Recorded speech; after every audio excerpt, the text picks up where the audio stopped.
Well, we have a really exciting presenter today. We're going to be talking about diversity, equity, and inclusion, which is really an important topic right now. You can check out his website, Unfold the Soul.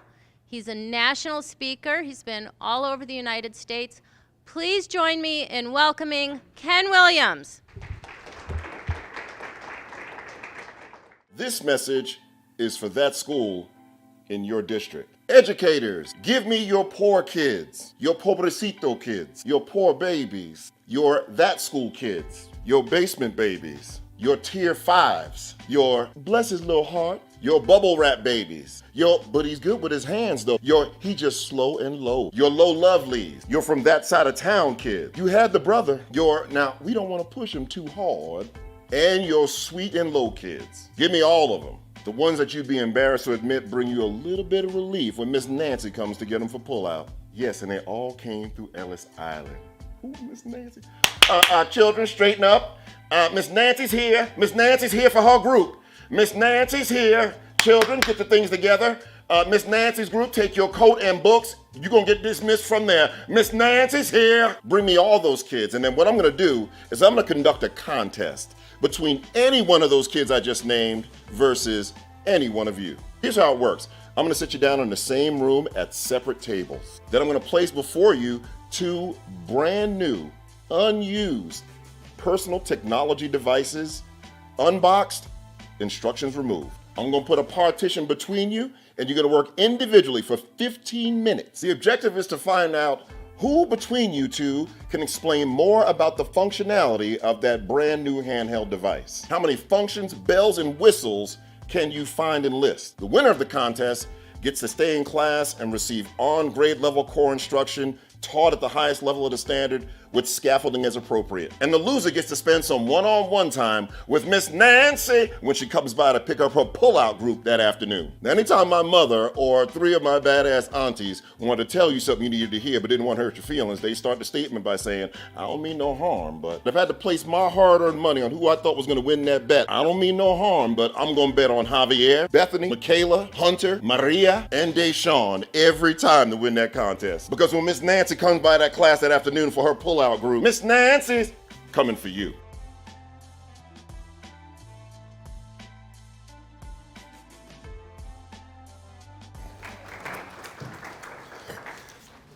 I'd like you to take a minute in your, well, why don't we turn and form these small groups of 3 or more. Let's awkwardly do that right now, because I want you to talk in groups of 3 or more. So let's, yes, so then you turn to someone and then you just like, you're it, and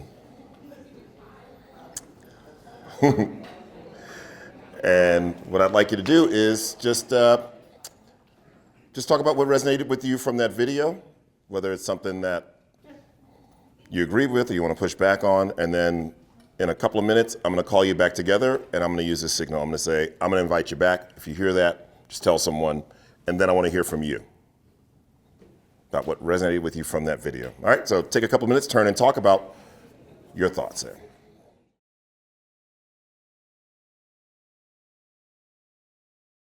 All right, I'm going to invite you back. And I'd love to hear a couple of thoughts from that first clip. Yeah, and so do me a favor, tell me who you are and what your role is, and then let it rip. Thank you. Me, Christina, I'm a hard hearing itinerant teacher. So we have a group of itinerants here, so we all kind of felt like we were Miss Nancy. Yes.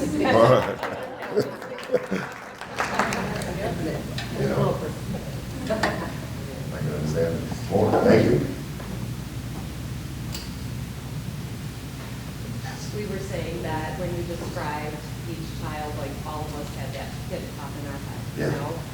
Yeah. There's definitely some words that made us think instantly of that specific kid, whether it's this year or 15 years ago. Sure. You know?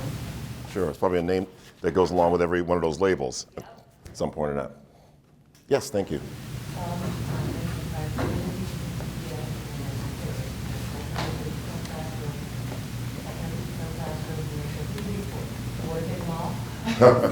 Yeah. Yeah. Thank you. Well, when you take them all, then you have to bring them back up. Right, yeah. Exactly. Yeah, that's right. Anyone else? Yes. We also talked about, we knew who some of those teachers were that were, we could think of some teachers, they popped into our minds that were saying, oh, here's Miss Nancy, we're so happy she's here. Yeah. With love in their hearts, right? Love in their hearts, come get them. I remember working with some kids who we knew more by their label than their name. Hi, I'm Lisa from ISRC, and the first thing I thought about, there was a level of guilt, a feeling of guilt, like, was I that person when I had people working in a classroom to want to get rid of kids? Yeah. It was just a level of a feeling of, ooh. I can appreciate that transparency. And listen, that's, I appreciate that level of transparency. And I can just hear from something's going on with my mic. It sounds really scratchy. Do better without it?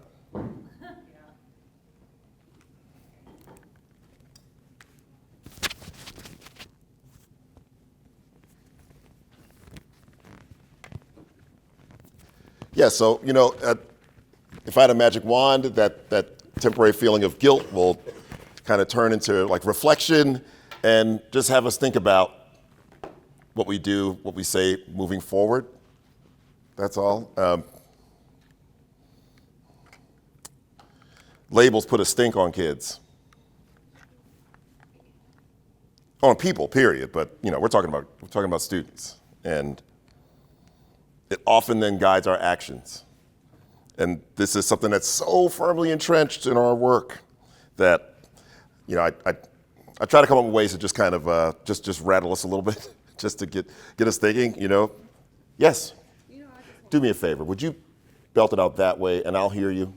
Tell me who you are and what your role is. My name is Peggy Jeffries, and I'm teacher of visually impaired. And before you begin, your name and role. Thank you.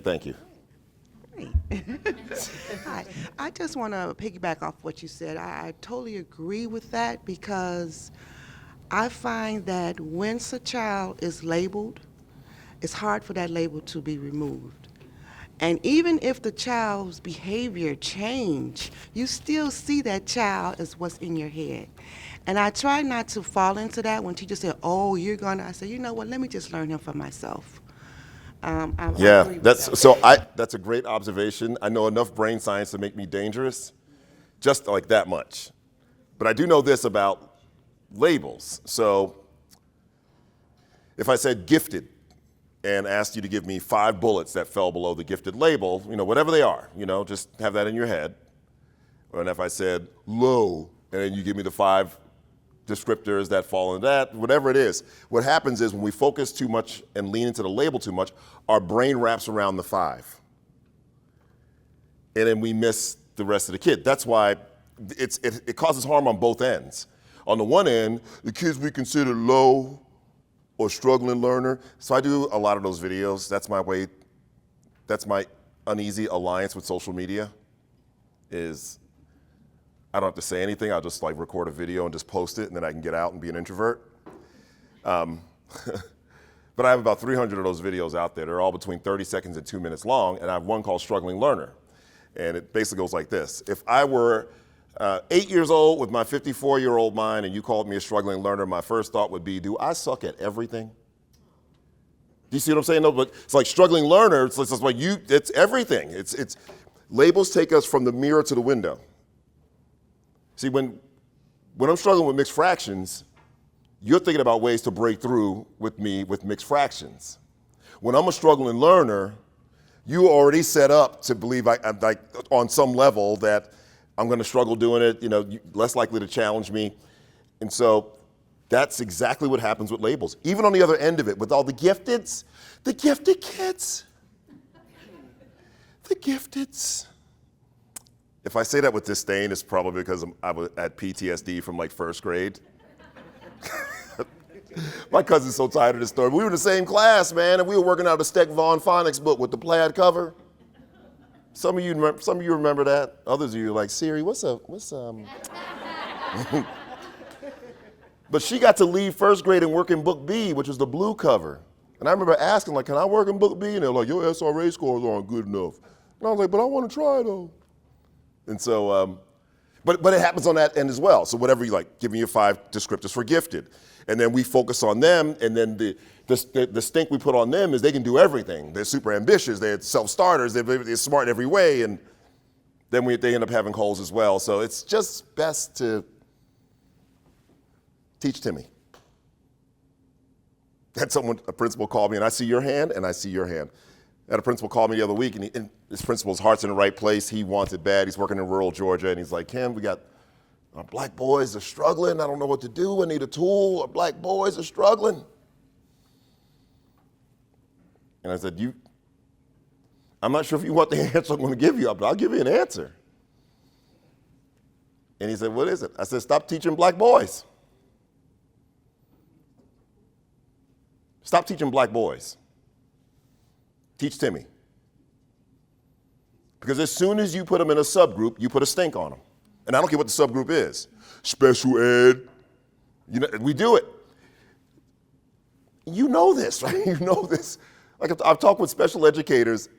There could be 3,000 different things, like different things going on from like fine motor skills where I can't tie my shoe, but that's all I got going on, to severe and profound. You get what I'm saying?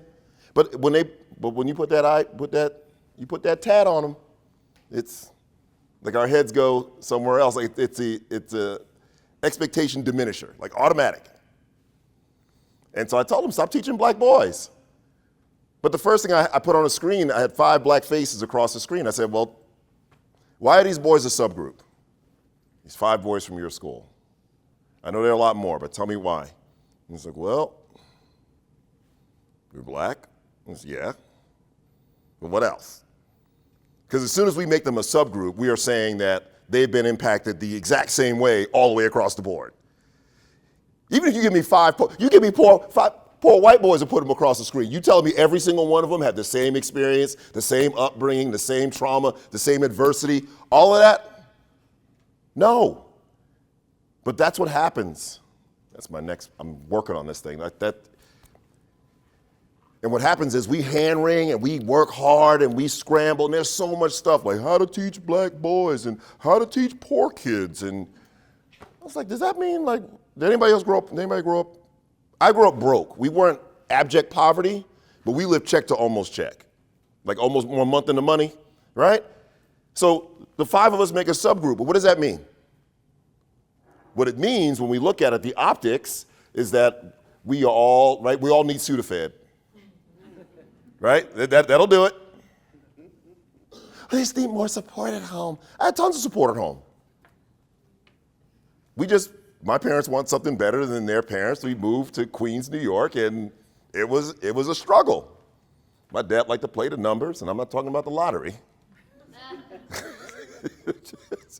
You know what I mean? And he's entrepreneurial minded and always looking for a hustle.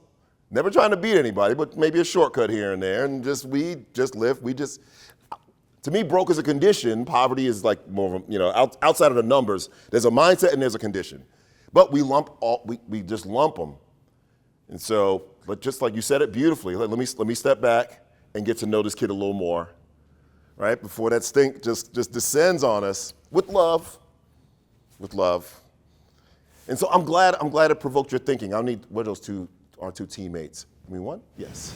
I just wanted to say I completely understand where you're going with this. I've absolutely seen it, in years and years of teaching, but I think that the real disservice that we do is in the generalization, because every student is completely... Yeah, there's no amplification. It's for that.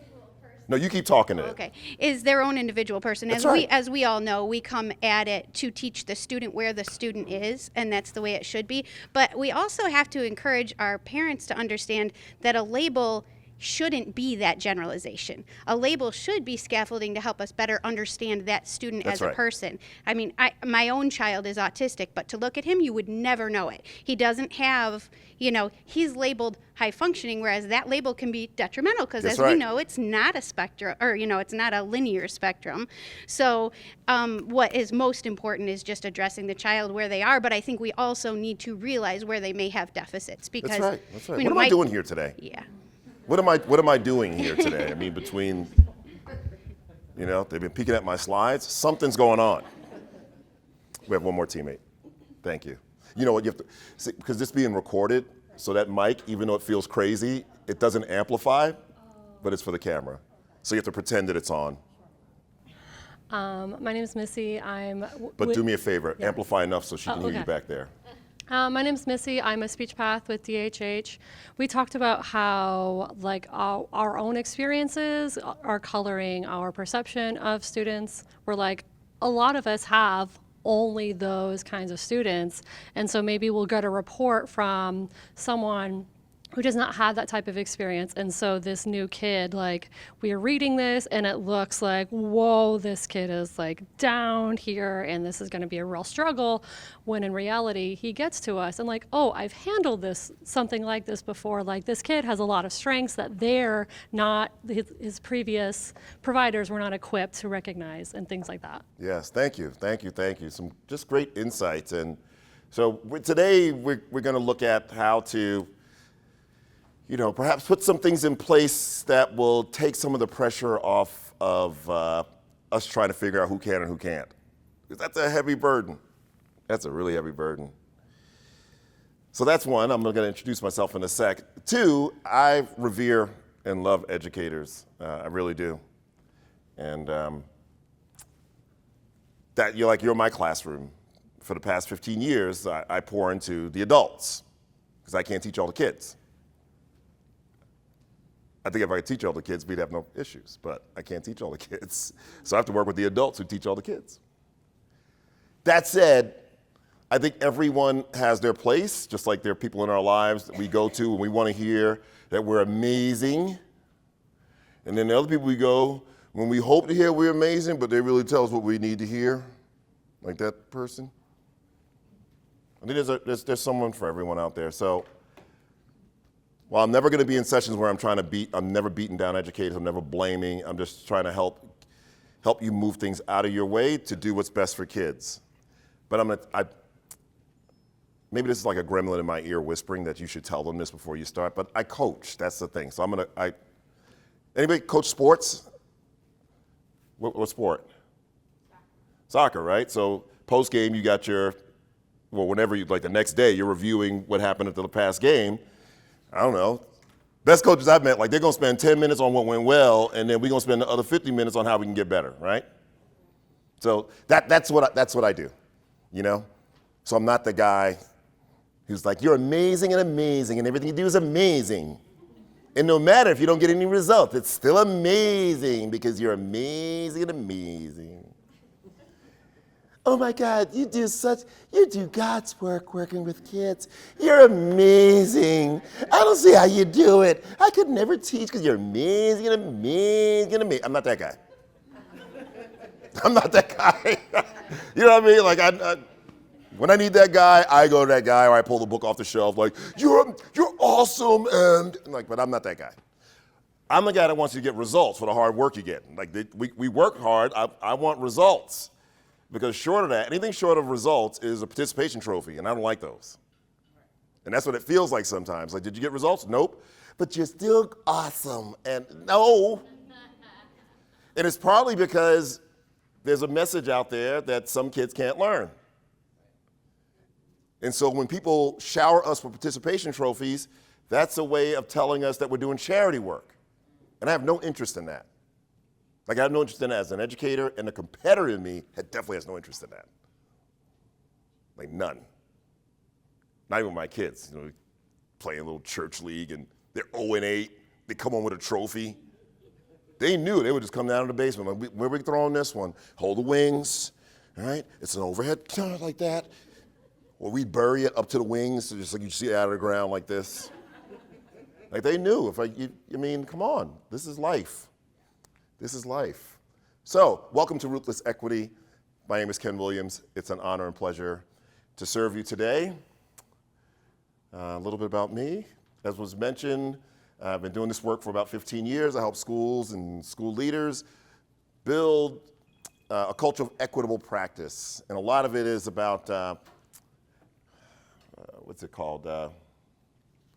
I do the mega cognitive part of the work, like the thinking about the thinking. I want you to know why that template is valuable and why we should do the work.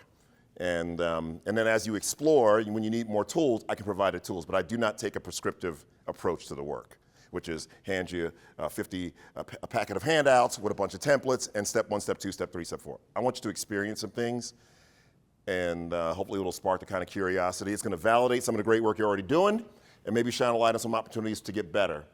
And I'm not into ambiguity at all. So I'm gonna knock the ambiguity out of equity because on the one hand, I'm super excited that equity's on the tip of everyone's tongue these days.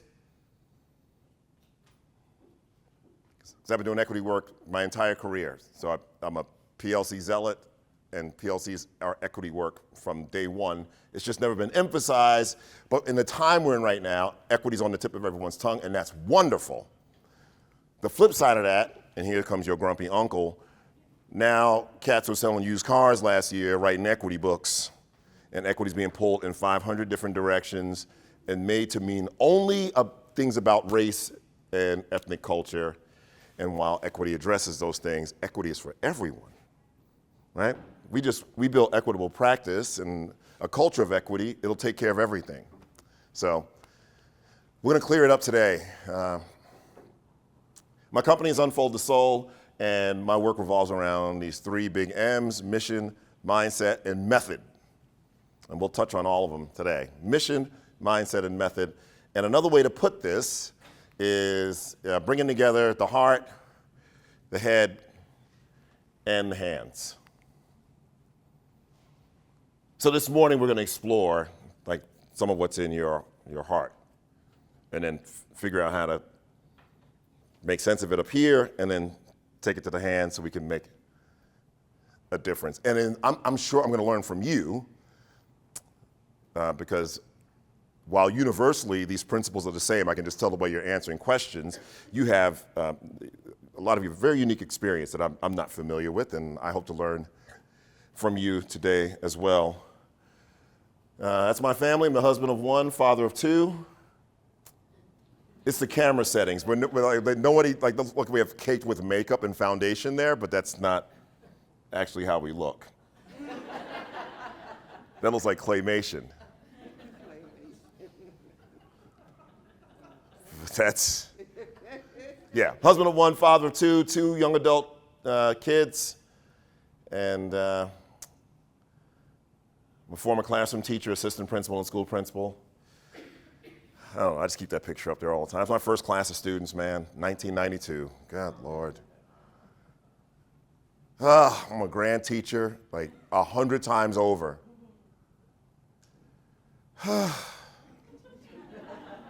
I know they're 39 now. You know what I mean? My wife tells me, I mean, she doesn't do what I do. I mean, I don't know if she just like comment and stuff, but anyway. She tells me when I show that picture and the audience goes, "Aw, it's about the kids." But I'm convinced it's about me because I'm looking, man, and just the trim waistline. Brother had hair, man. I had hair, baby. I did sideburns and stuff, man. I'm looking around and this cat back here, his head full of hair back there. I could see him at the barber. Take another inch off, and just like hair fluttering everywhere. Reckless and cavalier with his haircuts. Got the full beard going. Just take another inch off. You'll learn. I used to do the same thing. I'm in my 50s, so every once in a while, like a hair will grow on my ear or my nose. I don't even pull them. I'm just like, cornrow it and curl it up. I'm not giving up any hairs anymore.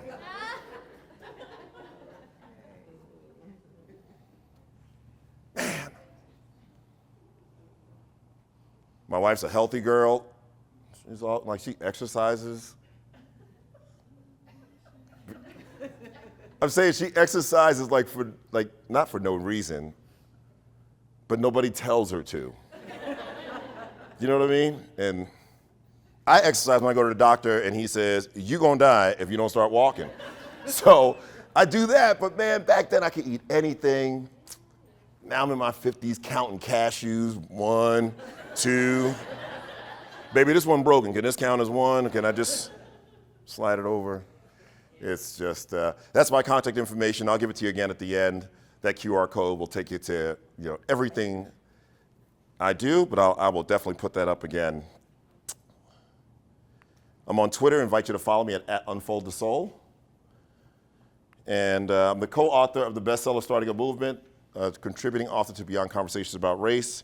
And my newest book just out in May. It's Ruthless Equity, and I have to give a copy of that. I'm super proud of it. I'm going to work out of it today. It is definitely unlike any book written for educators. And I know everybody says that, but I urge you to believe me. So it really is. I do a podcast on a weekly basis called the Bless His Heart Leadership Podcast. Drops on Wednesday mornings. This is season number 3. They're 10 to 15 minutes long. I kept a journal when I was a principal last time because I had a mentor who gifted me 2 big fat blank journals, and I hate writing. But she challenged me to journal my journey at this new school, which was the poorest performing school in the district and the poorest performing district in the greater Atlanta area. And so I go back to that journal, I read a page, uncut and uncensored. I'm just warning you now. Because I didn't write the journal to do a podcast, because there were no podcasts back then. But that's what I do. I read it, I reflect on how I screwed up back then, or maybe got something right, and kind of bring it forward. And again, we're going to work out of Ruthless Equity today.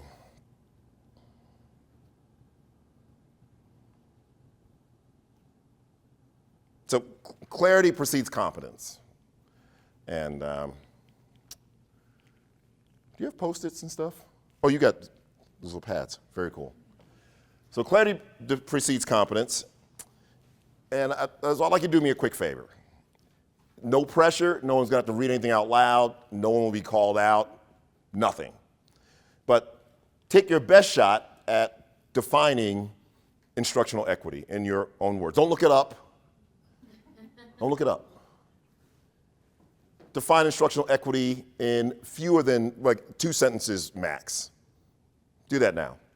Write it down though. Don't do it's in my head. Write it down.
Another 30 seconds. No stress, nice and easy. It's all groovy, baby. All groovy, it's groovy. All right.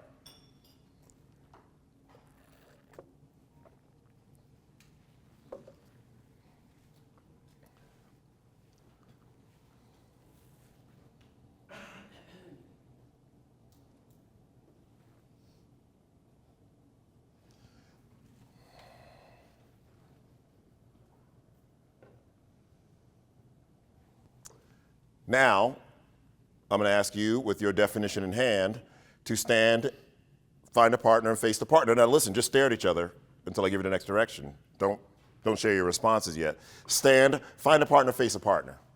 Just stand and find a partner, face a partner. Stand up, find a partner, face a partner. With your definition in hand. Stand, find a partner, face a partner. There's too much movement in this workshop. Stand, find a partner, face a partner. All right. Figure out very quickly just decide who's partner one and partner two, please. Partner one, partner two, partner one, partner two. All right? So, on the screen's a turn timer. Do I see some triads in the room? All right.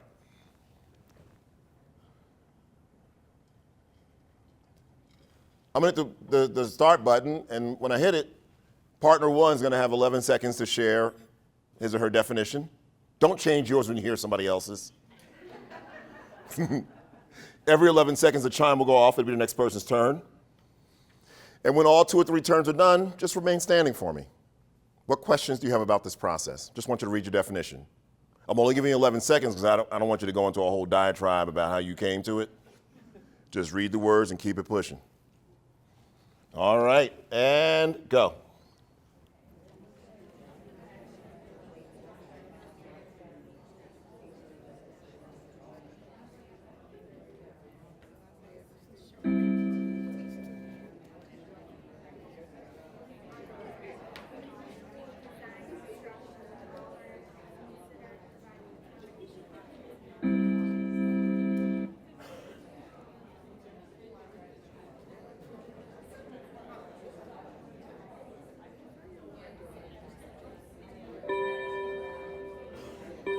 All righty.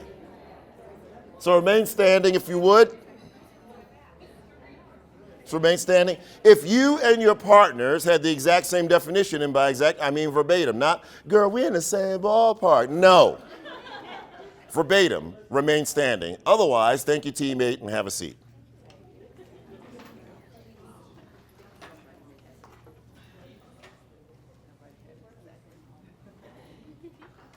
All right, so look around at our human data and tell me what are the data telling us. Yes. No two people have the same definition. Yes. And what does that mean? What should that mean for us? What are the implications of that? Can't teach kids the same? It's not equal? You cannot achieve what you cannot define. And listen, I don't doubt that there are phenomenal definitions in the room. If we got 60 people in here and there's 60 awesome definitions, it still leaves us in a weakened position if they're all different. Can't achieve what you can't define, and I think that's one of the frustrations with equity work is that, again, it's been pulled in 1,000 different directions. So you'll walk out of here today with a definition, like concrete, as it relates to our work. Because that's all I'm interested in terms of equity, is what we need to do is we need to move the needle. Right? I'm not interested in having, I'll just shut up right there. I was about to mess up. Because you felt like family for a second, so I was about to.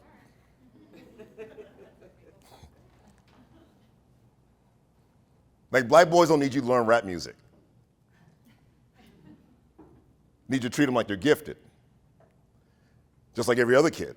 Notice that? Like, so the other flip side of my question I've been asking lately is, I say, hey, listen, I'm a 4th grade teacher. I'm the team leader. I'm coming to represent the team. I got 37 white girls aren't learning. 37 white girls are not achieving. What should we do? So I already told you the answer, but this creates an awkward moment, and I just wait. And you know what? Someone inevitably raises their hand and says, what are their individual needs? And I say, exactly. So we don't subgroup them. We ask, what's Jenny's needs? Where's Jenny struggling? What specific standard, by name and by need? Other groups, we subgroup them. And unknowingly, that has put us in a weaker position because it takes us from the mirror, where I'm thinking about mixed fraction strategies, to the window where I'm asking, what's wrong with those kids? How come they can't learn like everybody else? Don't you wonder why the same 5 subgroups fail across the nation, no matter where, no matter, I'm telling you, no matter where. It can be urban, suburban, rural, extra rural. Doesn't matter where I go in the country, and everybody can name them. Black boys, Latino boys, kids that don't speak the King's English, kids identified with special needs, kids from poverty. Same groups, right? So either, as my friend Mike Battles put it, either we're saying that the members of those quote unquote subgroups are genetically predisposed to lower levels of intelligence, or we might have a subconscious sliding scale of expectations.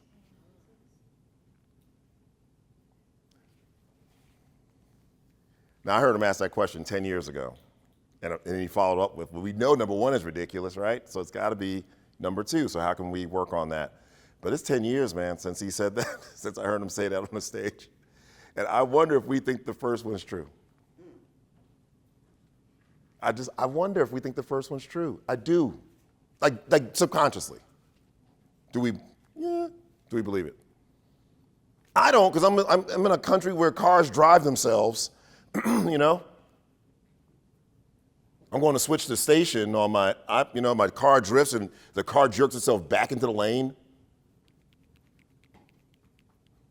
I got a neighbor who can control his barbecue grill from any state. Any state. He's got this Traeger, and on his phone, he can fire up, it's crazy. Control the lights from my phone. Even poor folk got supercomputers in their pockets. And we can't teach kids with melanin in their skin to read. And we assume that everybody that comes from poverty is dumb. I'm gonna get off this rant. Because I'm convinced, like, our assessments don't even test intelligence. That's the crazy thing about it. It tests access and opportunity. If my wife and I stood next to our two kids, and I mean, for where we come from, we're both kids from the hood. We've gotten to see a lot. I mean, we're both college graduates. That's a first in our, my wife's born of teenage parents. But if we were sent back in time and we stood shoulder to shoulder with our kids, and all four of us are 17, we might have an IEP based on, right? We might, and just because what they've been exposed to, like where they've been, and they've traveled the world, and like what they've seen, just their experiences. And we came up pretty well. For where our parents come from, we came up pretty well. But I think our assessments, they test more access and opportunity, but we keep twisting it into smart and dumb. And I think it gets us in trouble personally,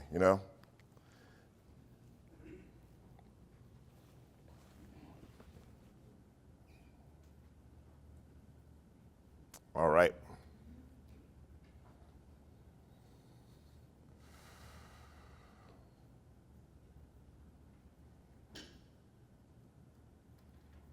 I want to show you a clip. I want to start with that mission work.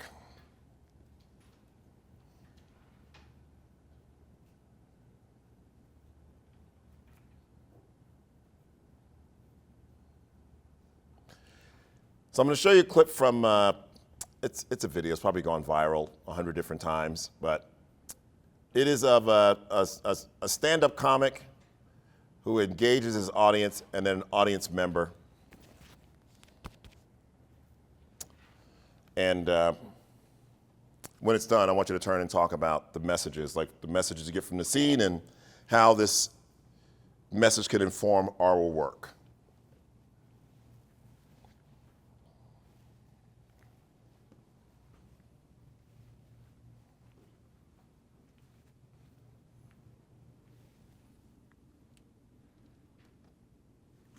Yikes.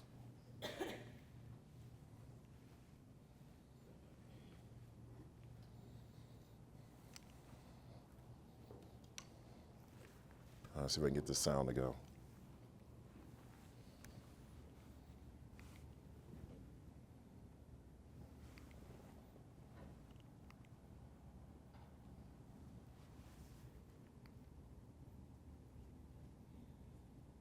series is called How Do I Know? And a lot of times when people hear the phrase, how do I know, the next thing they say is what? How do I know what? But the key really isn't to know what, the key is to know why. Because when you know your why, you have options on what your what can be. For instance, my why is to inspire people to walk in purpose. My what is stand-up comedy. My what is writing books. My what can be going out with some friends to eat. In fact, another what that has moved me towards my why is a web series that we have out now called Break Time. So every Wednesday at 3 o'clock, you should subscribe to the channel. We do a series called Break Time on YouTube. So 3 o'clock, we drop a new episode. One episode in particular, I'm about to show you a clip to. We were in Winston-Salem. So Break Time, this is how it works. I travel the country, I do stand-up comedy, probably an hour and a half at an event. And in the middle of my show, I'll just sit down and start talking to the audience. And funny just happens. Or I'll meet somebody who's really interesting. So I met this one guy, and he said that he teaches music at a school. I was like, all right, you teach music, can you sing? And then I'm just gonna show you the clip. Check it. So you're a musical director. Cool. Yes, sir. All right, so let me get a couple bars of like Amazing Grace. Can you do the first part of that? Go ahead. Amazing grace, how sweet the sound that saved a wretch like me. Wow. That bro could sing. You know what I'm saying? All right. Now, once you give me the version, is if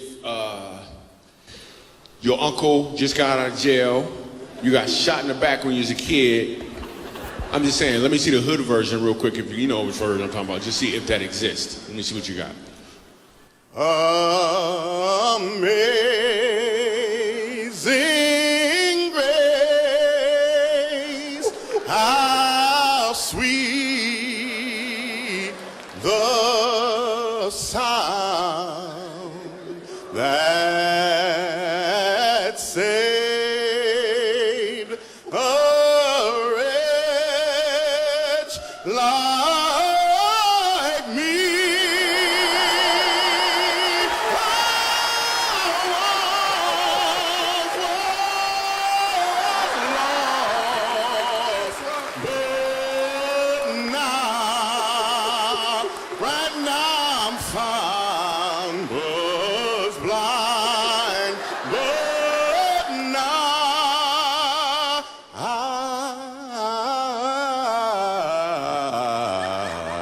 I see.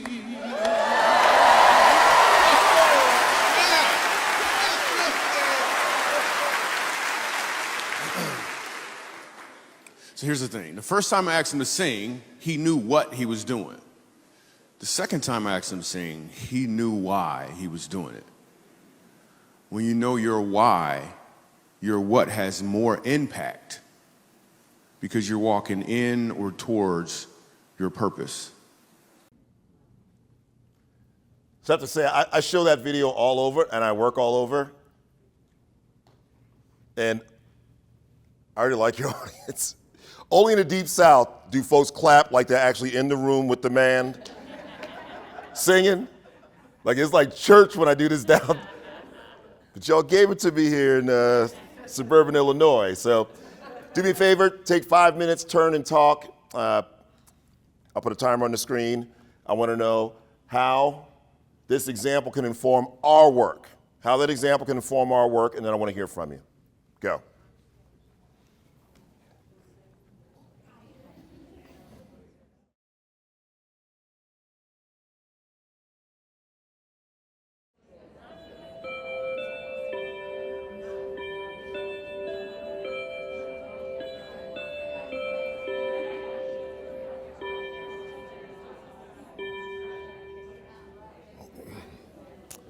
All right, I'm going to invite you back. And, or you clearly need more time. Is that what it is? You're into this. Yes, I want to hear what you talked about. And so I know it seems kind of weird with the mic, but I'm going to ask that you wait till you have the mic, and then just pretend that it's amplifying because it's for the recording, but I know it feels weird. Like I'm wearing a mic, but it's not projecting. It's for that guy back there. Like he's causing all the trouble is really what it is. Like yeah. So let me hear from you. Oh, thank you. I'm sorry. Folks getting their steps in. I might put my phone in my pocket. Do me a favor. So belt it out so they can hear you, but in the mic. The first week of school, we come in before classes start with the kids. We meet with all the department heads, and we have these fun, exciting meetings. But on the first day, they did ask us to ask what our why was as to why we were doing what we were doing. They told us their whys, and then we told them our whys. Good stuff. Good stuff. Kudos. You're going to do it again today. I'm just saying, hopefully. Yeah. Good stuff.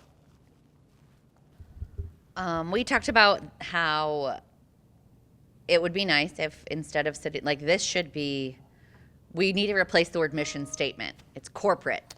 What am I doing here? Oh. What am I doing here?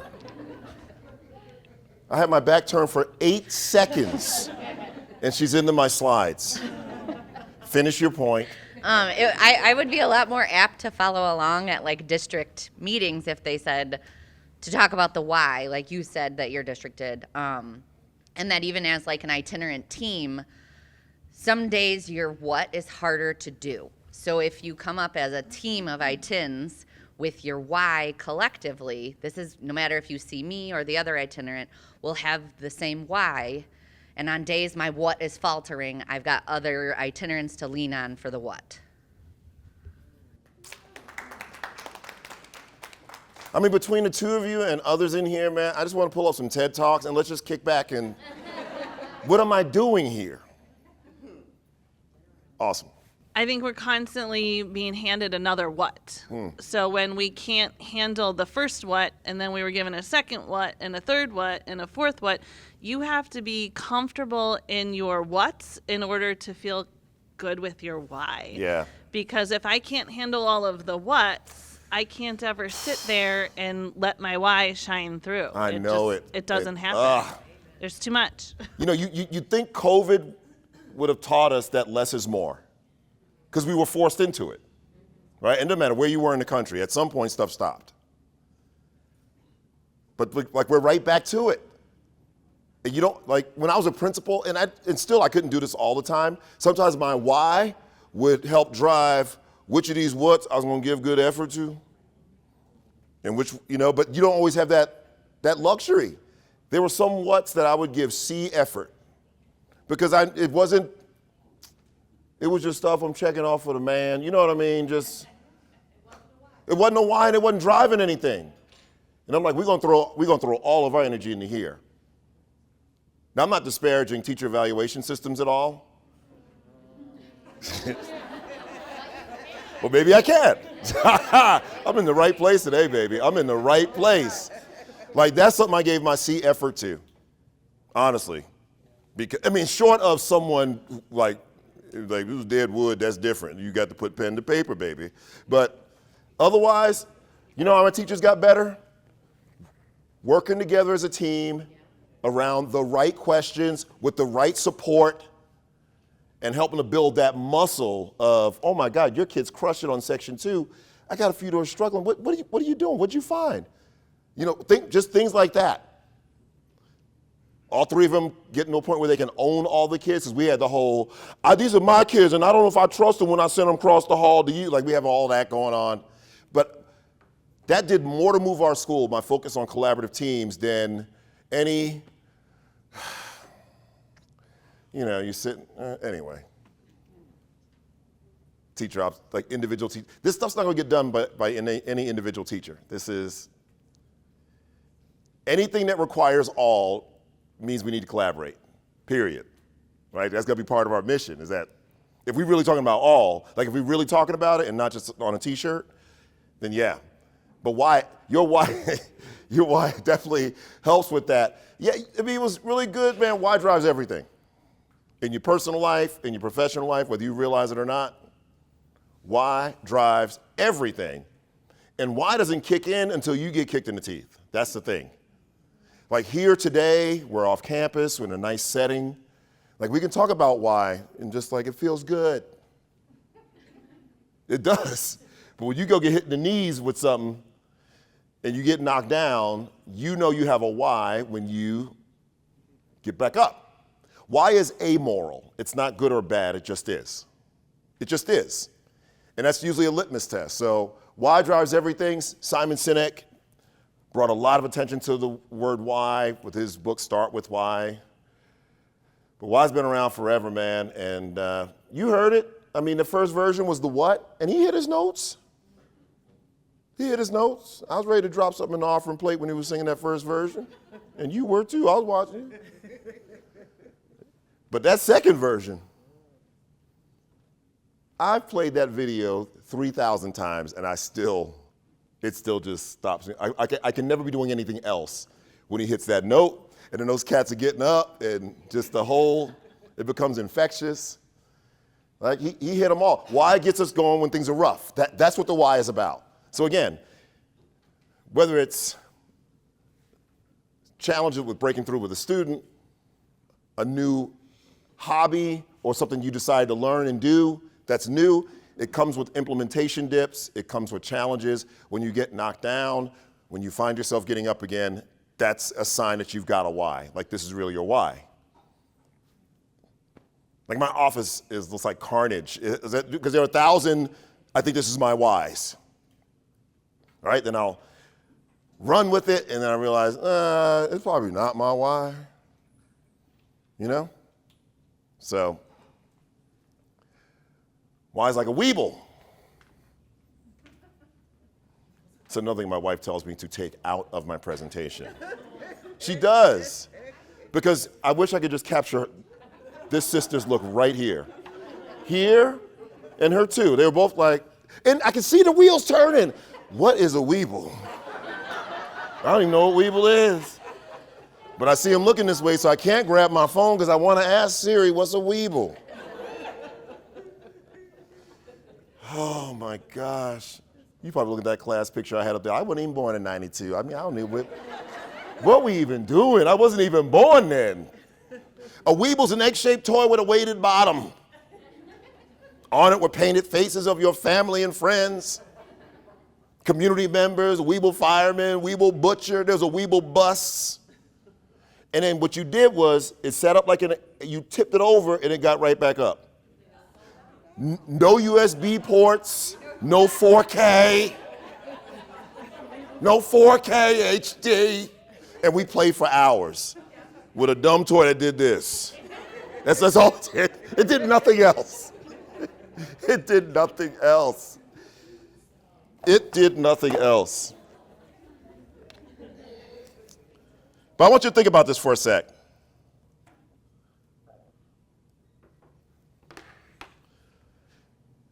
I want you to think about a business.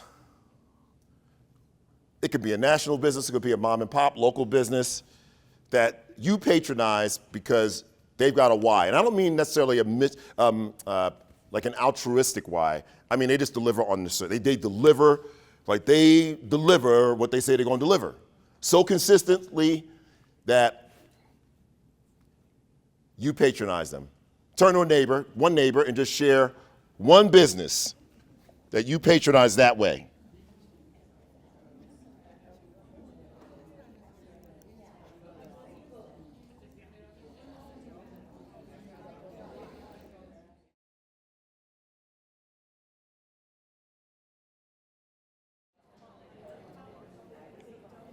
All right, give me a couple of examples. Business, company, firm, someplace that just delivers because their why is just consistent.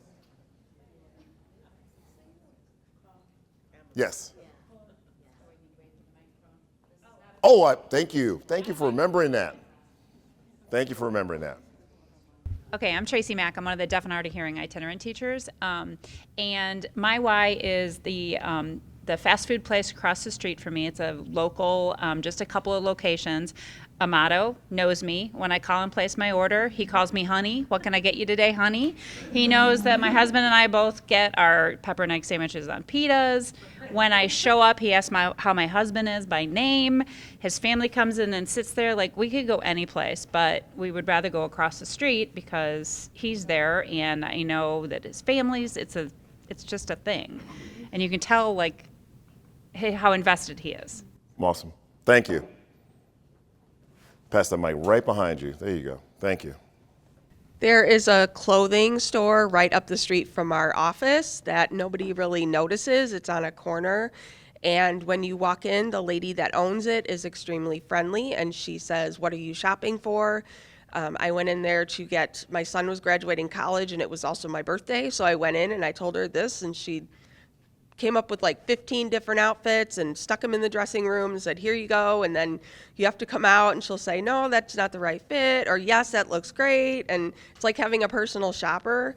And now when I walk in, even if I have my daughter with me, she'll say, "Oh, I got some new stuff in. I thought of you when I saw it." And she brings it out, and she's very personable, and it almost makes shopping fun. Awesome. I like that. I like that. I like that. I like that. Anyone else? Any national brands, curiously? Yeah, national firms that just deliver. Amazon. Yeah.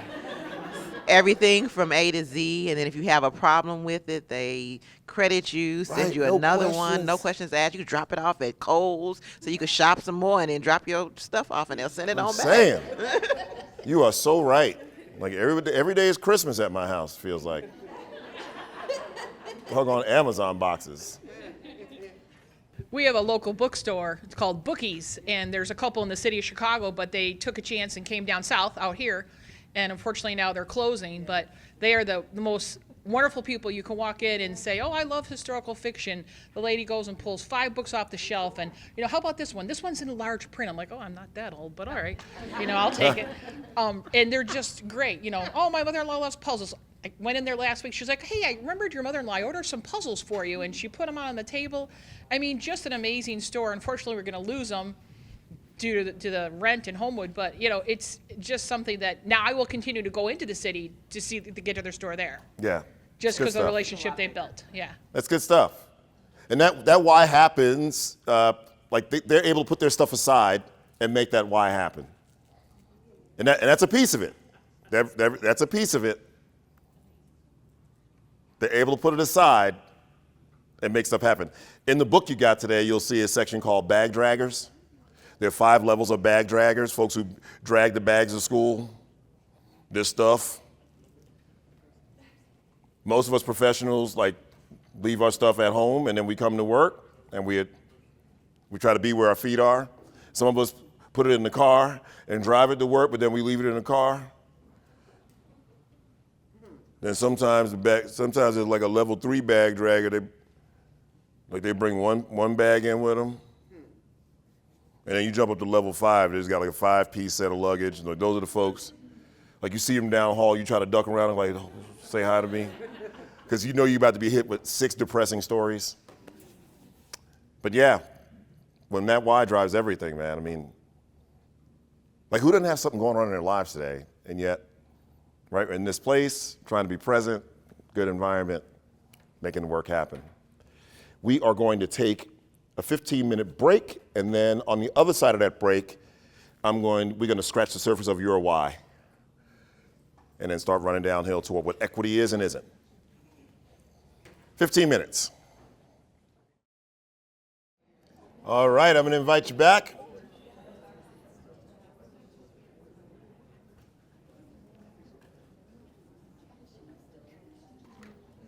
And now we're going to do a little work on this template that I provided. We're not going to get to all of it, but you've got this why drives everything template.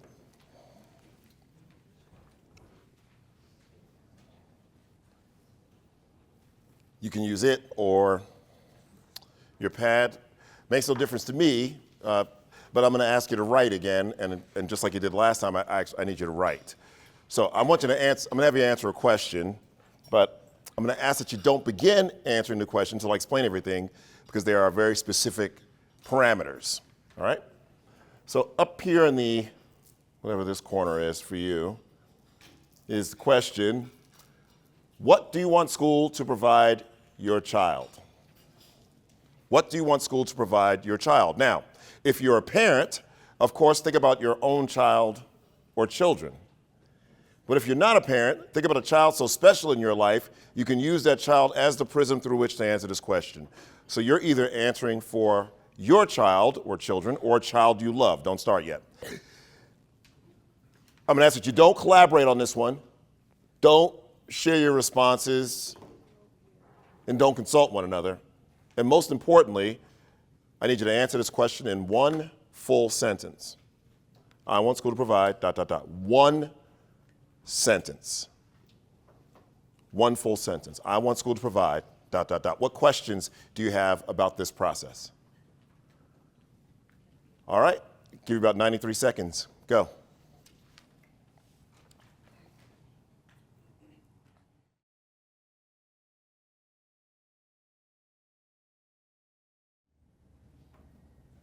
All righty. So you know how this goes. But this time, I'm going to ask you with response in hand to stand and gather in groups of 4. You may gather in groups of 3, but no more than 4. And mix it up with some folks on the other side of the room. You get to come back. Just stare at each other awkwardly until I give you the next direction.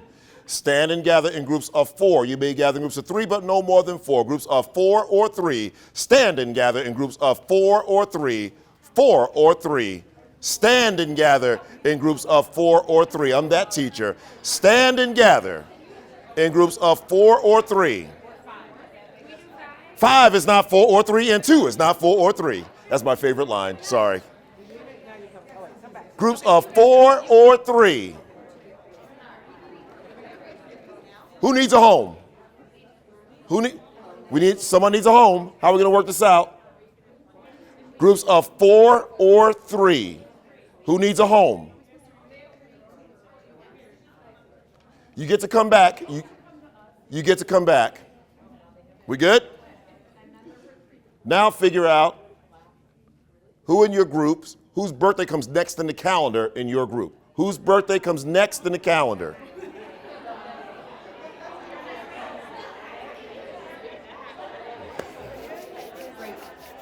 All right. Now, on the screen is a turn timer designed to facilitate engagement. You've already used it once. The person whose birthday comes next in the calendar will go first, and we'll have 11 seconds to share his or her statement. Every 11 seconds, the chime will go off. It'll be the next person's turn. Work your way clockwise around your triad or your quad. When all 3 or 4 turns are done, please remain standing. What questions do you have about this process? All right, and go.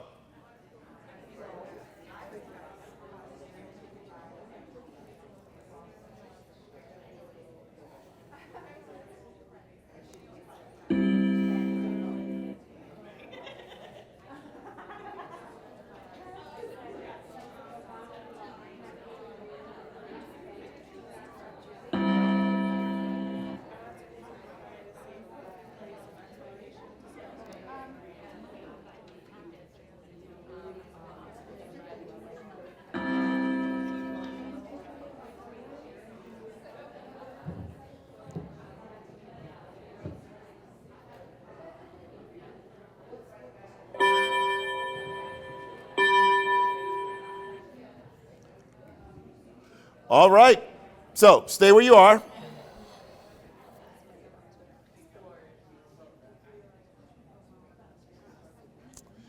And just for recording purposes, we're going to play past the mic. And I can tell you, in a room this size, I'm going to want to hear from one person just about every row. Probably you're going to end up with like 12 to 13 of these. But it's got to work its way, the mic's got to work its way back around here. So who's got the mic? So we can do it one of 2 ways. Either you can just The key to the whole mic thing is just, you gotta put it in their face. You can't ask. There you go, right. Don't wait for a volunteer, because they're all gonna look away and stop. They don't make eye contact. So either we can start with a teammate and then they can pass it, or you can. It's up, it doesn't matter to me. All right, so we're gonna work our way down here and then back around. And listen, all I want you to do is read your statement. Don't summarize for the group, just your statement, and it needs to be in a full sentence. I want school to provide. I want school to provide a safe, positive learning environment. Awesome. Pass to another teammate. To assist in preparing them to be functional members of society who contribute in a positive way. Thank you, thank you, thank you. Take 5 steps, take 5 steps. Yep, get it over. Full sentence, full sentence. Full sentence. I want school to provide a well-rounded, hands-on, life skills-focused, fun, exciting experience. These are It's a lot fantastic. to Keep it ask. moving this way. Sorry. Fantastic, fantastic. I want school to provide a safe, loving learning environment that meets the students' learning needs. Thank you. Over here, over here, over here, over here somewhere. Thank you, thank you. I want school to provide a safe environment where my child will learn both academics and social and life skills. Great. I need 2 more from this side. 2 more. I want school to provide a place of exploration, discovery, creativity, and safety. Awesome, awesome, awesome. I want a school that provides my child with a sense of belonging and accommodates and challenges them. Thank you, thank you, thank you. Now we're going to start from the front and make our way to the back. I'm thinking like 8 from this side easily. I don't need a mic. Oh, you do, because it's recorded. We want just equity across the board. All right, which class? I want school to provide unbiased, accessible learning that involves community values and social justice. Great, thank you. Pass it back, pass it back, pass it back. I want school to provide a nurturing, supportive environment that allows for meaningful learning. Excellent, excellent, excellent. Pass it back. A safe environment that promotes and encourages kindness, acceptance, independence, and high-quality education of the whole child. Thank you, thank you, thank you. Pass it around, pass it around. Full sentence, full sentence. I want education to provide a safe and secure environment where my child will have many different learning experiences with friends and forming different relationships. Excellent. 3 more, 3 more, 3 more, 1 dude, 3 more, 1 dude, 3 more, 1 needs to be a dude. I want schools to be able to provide lesson plans ahead of time for us so we can be able to adapt for our students so they can be included in classroom instruction. Excellent. 2 more, 1 dude, 2 more, 1 dude. A righteous dude. I want school to provide creativity and think outside of the box when providing services. Awesome. Bring us home, brother. All right, this was regarding a specific kid that I'm working with. I want the school to provide a comprehensive evaluation in order to best educate his family regarding his multiple disabilities and prepare him for life after high school. Fantastic, man. Thank you, teammates. And exactly, yep. That's a round. That deserves a round. Thank you. Wow.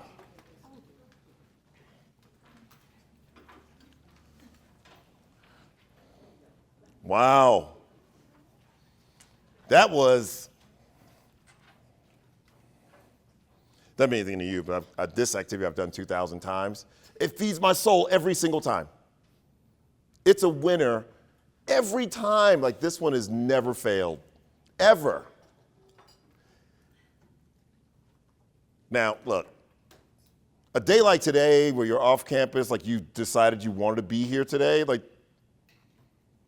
it's fun days for presenters, man. Like, you got an audience that actually wants to be here. Sometimes I show up at districts and maybe the culture's not super positive. You know? Like when the superintendent pulls me aside before I go out and they're like, Ken, before you go out there, I want you to know their hearts are in the right place. Like one of those deals. I go out there, right? People out there just like this. Even those audiences, when I ask them this question, you know what kind of answers I get? Same ones as yours. 93 seconds I gave you. No front loading. 1 sentence. And every single response, and I like to take a lot of them because I want to get a feel for the length and breadth of the room. I know we didn't select the 15 most awesomest ones in the room. They were fantastic. From the ones that were brief to the ones that were lengthy. From we want equity and social justice to that was a lesson in punctuation excellence with the sister right there. That was amazing. I had like PTSD from Sister Manuela and all the diagramming we used to do, diagramming sentences. Why is that line there? Oh, God. She got it. All of them. I've never been a superintendent, but I've been a principal, and I can tell you, I can take any one of the statements that were shared, and I can facilitate a process for us to get clear on the collective commitments for each of our roles, and then we get after it. Like, this activity has changed how I do mission with schools. Right? Much like the other sister said this morning, I don't sit around waiting, banging out a statement over 8 months anymore.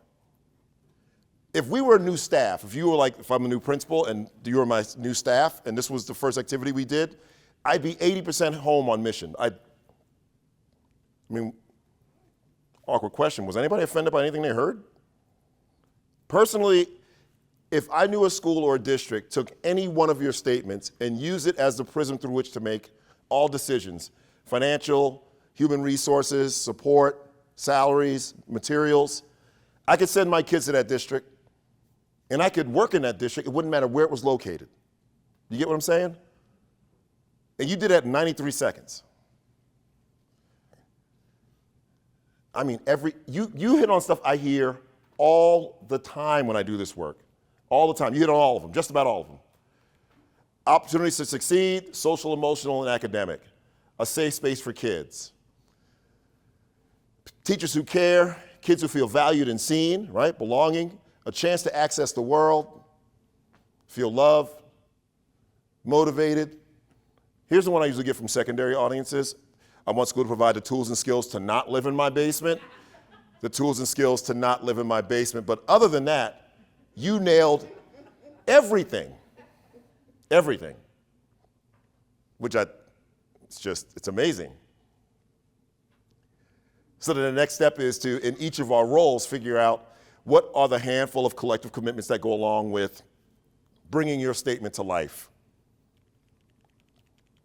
See, initiatives aren't mission. This is mission, like what's on your paper. I work with a lot of PLC schools, and I tell them PLC is not a mission. Nobody gets out of bed for PLC. But I'll make the case that what you got on your paper, I can make a case for why PLC is your vehicle to get you there. I am equally amazed at what I never hear when I do this activity. Like, never. I listen for it because I see it in schools, but I never hear this. So here are some examples. I want school to provide my child a place where expectations are based on our zip code. I never hear that one. It's there. That's what I'm telling you. I see it. That's what I'm saying. Like, I don't hear these, but when I go to schools, I see it. Exactly. It's there. I want school to provide my child a place where expectations are lower because my child doesn't speak the King's English. I never hear that one. And it's really not the King's English. I don't know what it's called here, like ELs, ELLs, ELSOL, I don't know what it's called, but it's really Spanish. When I smell an elephant, I just call it out. I can't, elephants are nice. They're nice animals. They're gentle. But they smell. They probably think I smell. Like, that Aqua Velva is killing me today. Like, that cat's wearing that Old Spice. But it's really not ELs, man. It's not all the languages. It's Spanish. Like, that's the one kids come to us on the cusp of being biliterate and bilingual. We're going to make them illiterate in 2 languages. I want school to provide my child a place where expectations are based on our income. I never hear that one. I want school to provide my child a place where my child is taught below grade level all year long. I never hear that one. I never hear that one. I want school to provide my child a place where an IEP means automatically diminished expectations. I never hear that one. I want school to provide my child a place where teachers come together and say things like, well, these kids can't. You know it's too much for these kids.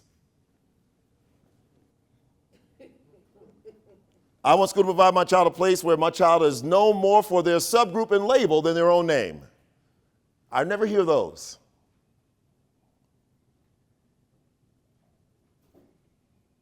I want school to provide my child a place where my child is bubble wrapped and protected from rigor at all costs. I never hear that one either. I only hear ones like yours. Honestly, I only hear ones like yours, which again, I could organize a way for us to walk out of here today, man, and we would know. Like, here are the commitments if you are a school social worker. Here are commitments if you're an itinerant worker. Here are commitments if you're the school custodian, school principal, right? And I'm not talking about, like, we about kids. That's not a commitment. Like, that's a platitude. That looks like we about kids, that's nice on a shirt. I'm talking about stuff that we actually have to do. So once again, if I were a new principal and you were my staff, we'd be 80% home on mission. Honest to God, what I would do next is put you in groups of 3 and tell you, send the statement forward you like best, or do a mashup and send one forward. I'd put a white NCAA bracket up on the board.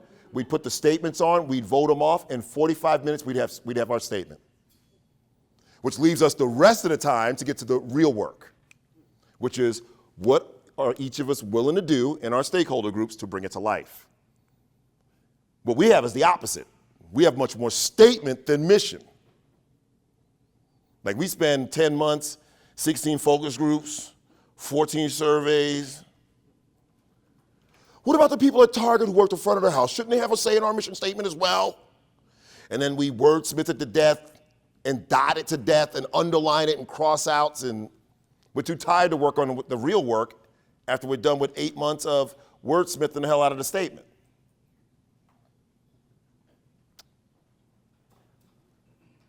So here's the question I have for you.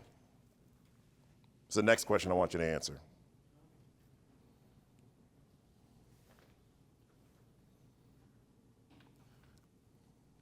I always get thrown off. I want to make sure I'm pacing myself the right way. I'm one of those people, like, my brain like goes, if time doesn't end on the 12 or the 6. I looked at it during break and I'm like, okay, you're good, relax your mind. 12:15. 12:15, it's fine. It's okay if it's not 12. It's 12:15, relax. Okay. If I'm your principal, I am absolutely clear on what you want for your kids and kids you love, honestly. Like, we have a lens now.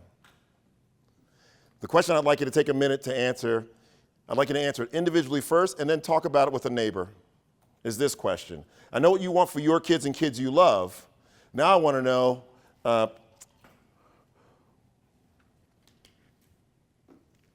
what do you want school, no, there's an actual template here.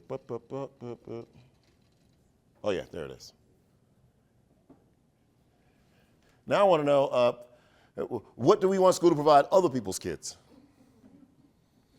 And so on your template, it's right here.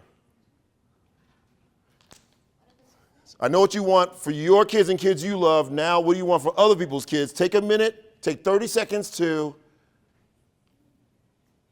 answer it, and then I want you to talk with a neighbor or two for like 2 minutes.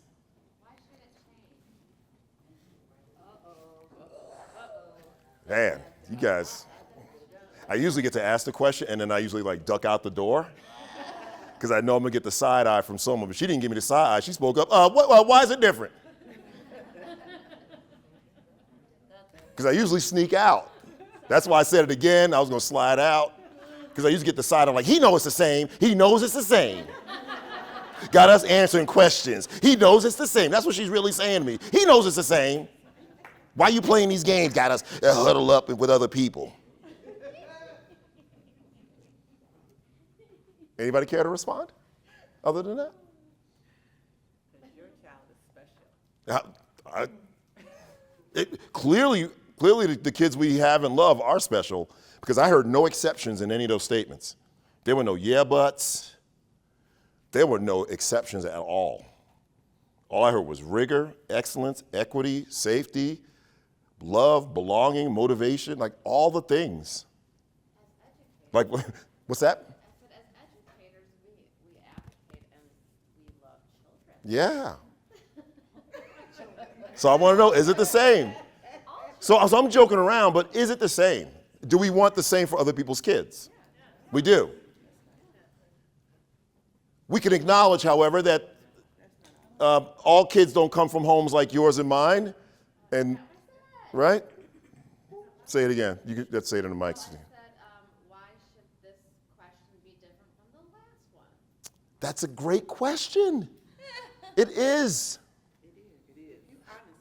I get that there might be different routes. Like some kids need more different, right? Yvette Jackson calls it school dependent. We have to gift kids with stuff to get them there.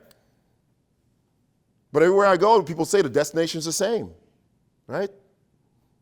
My kid may be this much, another kid may be that much, another kid may be that, and maybe fill in a gap there, but the destination is the same. Because when I ask this question, what I want you to focus on is the time you control. The moment the kids walk over the threshold to the time they leave. Not home life.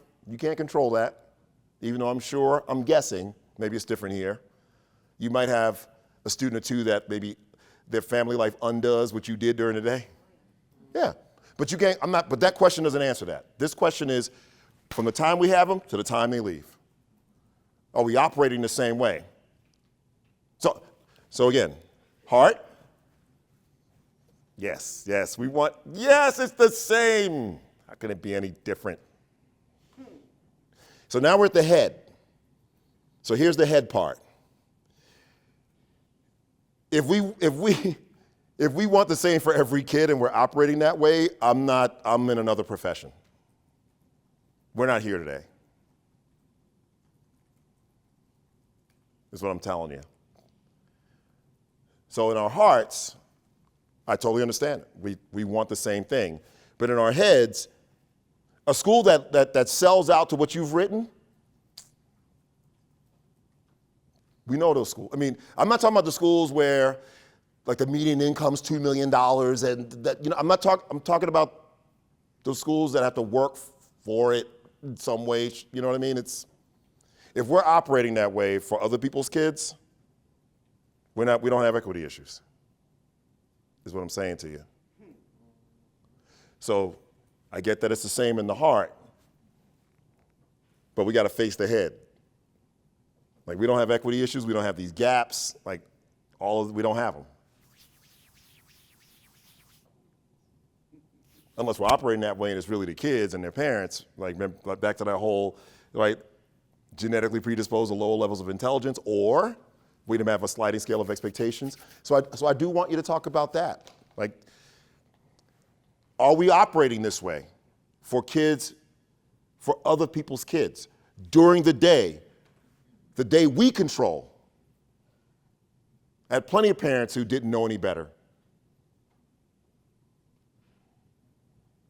Hell, it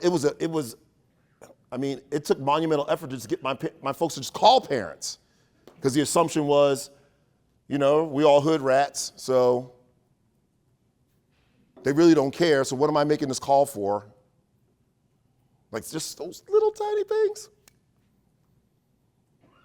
And helping my front office understand that these are clients. I don't care if they come up in a house coat and a bonnet and ready to cuss. Hand-me-down, smelling like cigarettes. They're clients. And we're going to treat them as such. But these are those little things, Do we pobrecito, Well, bless his heart.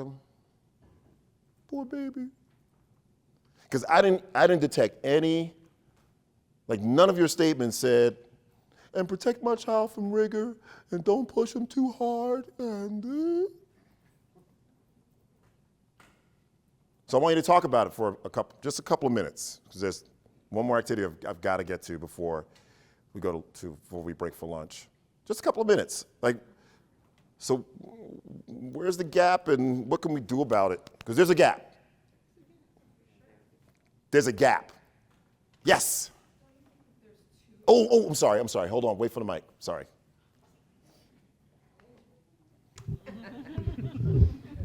I was saying earlier, like, it's like there's two issues. I think everybody here is here because we want to better for our students. Like she was saying, we're all here. But I think, like, depending on what district you work in or where you have that inequity in itself right there, right? The money, the number of kids in the classrooms, all these other things that none of us here can control. Right. So then it's like two issues. So yeah, we need to look at what we were talking about earlier and what you want for your students, that why and all that. Yeah. But you can't control that, and that was what we were talking about with Chicago Public Schools and how it's ridiculous, the expectation and the numbers and the lack of support and there's only so much we could do. So Yeah. within, and you say when they come in the building, so where those are, it's like two issues. You have the stuff we can't control in Right. terms of, and Yeah. it all boils down to where you go back to those five, right? Yeah. Those five, because they don't have enough money and support, and that's why we have the five that aren't producing, right? And then but that is out of all of our control. Yeah, I think some of it is money and support. I think some of it isn't money and support. Well, yeah, I agree, but I guess ultimately, and I empathize because it drives me crazy when your system set you up already to not succeed, and then when you get kids to succeed, it probably takes more effort and energy than it should, right? That could be expended somewhere else. My work is to try to help you figure out within the chaos, what can you still control? I came from a very dysfunctional school district. It's very dysfunctional. I mean, the board activity was like Flavor of Love, if you remember that TV show. Some of you spoke about it, was like, I'm not going to tell them I know that show. There's no way I'm going to admit to knowing that show. And so I empathize and I understand it. I do.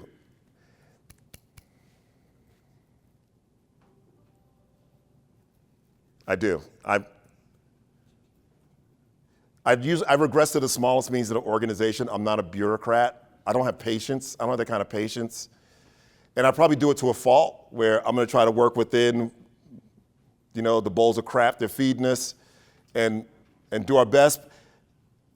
And my challenge in a situation like that every day is to not let the stuff spill over into charity work, and that's hard.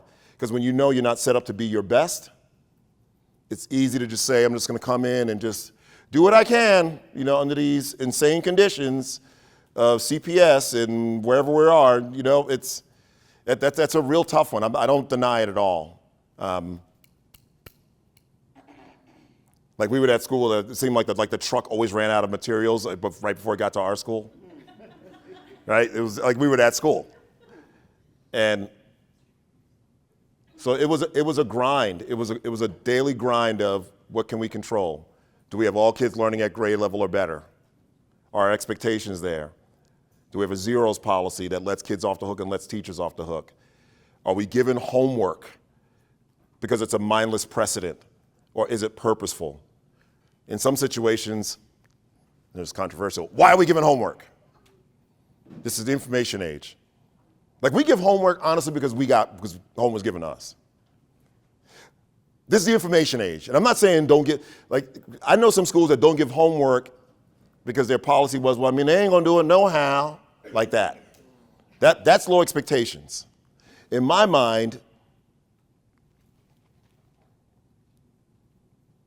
with the information age and the accessibility to information,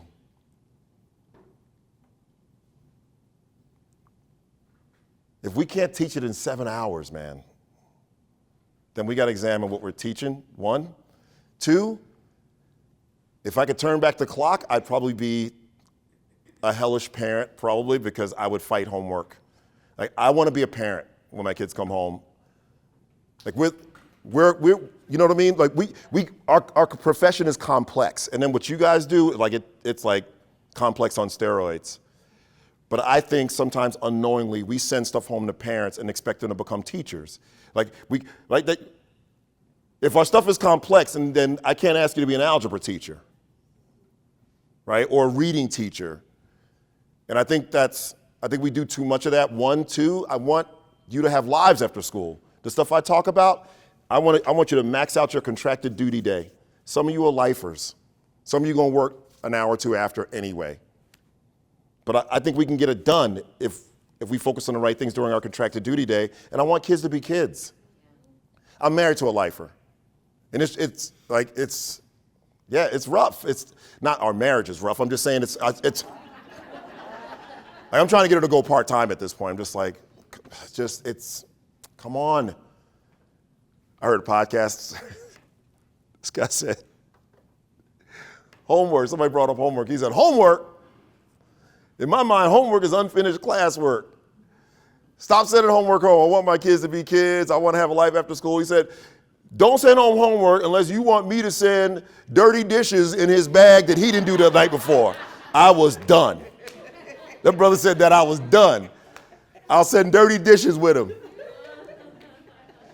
I just think, so in our community, we were 95% free and reduced lunch, 95% poverty. And the fact was, a lot of our kids did not have support at home. A good number of them became adults when they got home.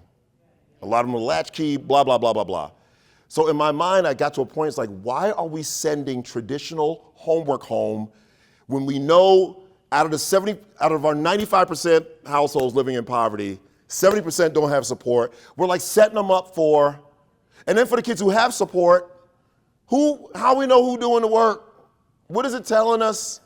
Why are we doing this? Like we're the only profession that requires parents to be our profession.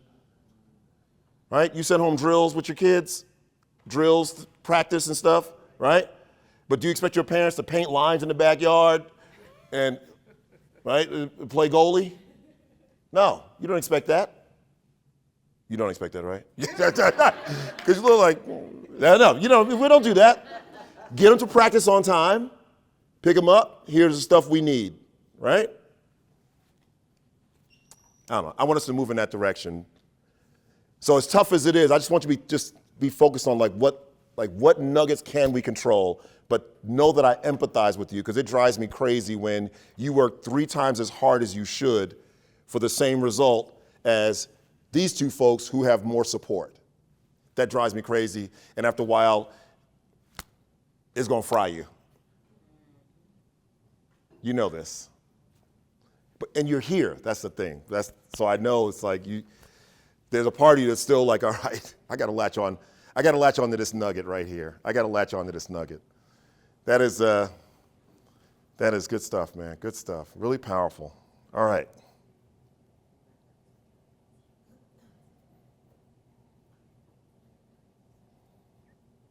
So ultimately, this is what we're after, right?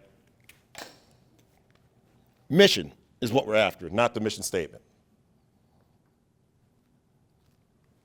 Mission.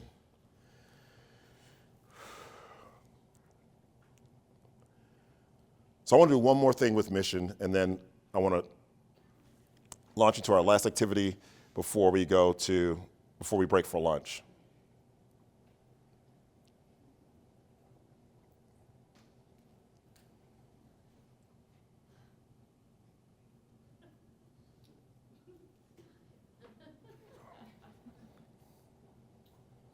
All right.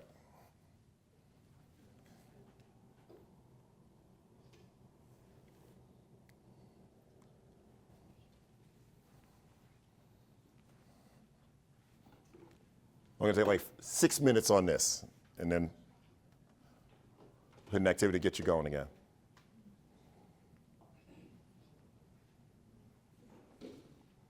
All right.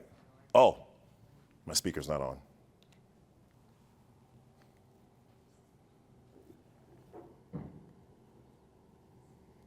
Green one. Gosh, sorry. All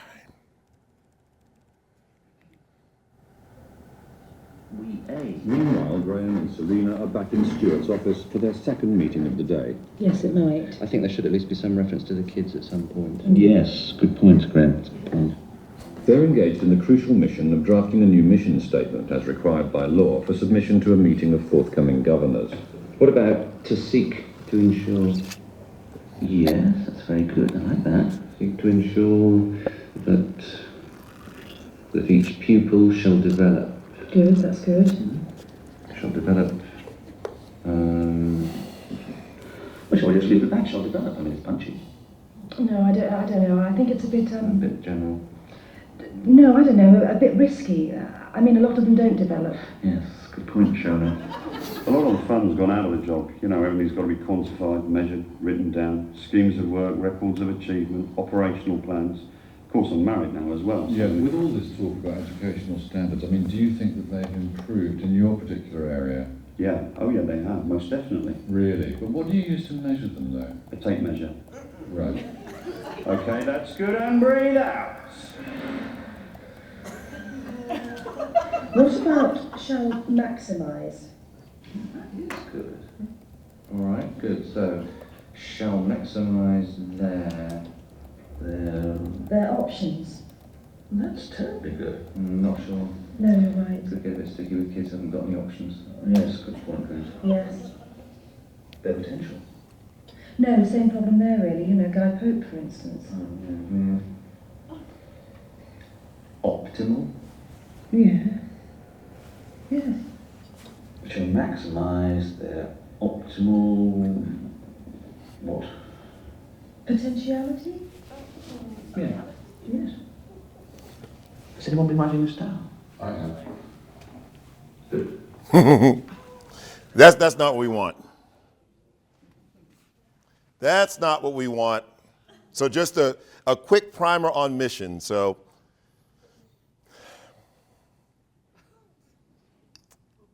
again, it's all about the mission we're on and not the statement, but the statement is part of it. So I just want to give you a couple of things to just look out for. A couple of things, just I call it mission ignition, all right? And so again,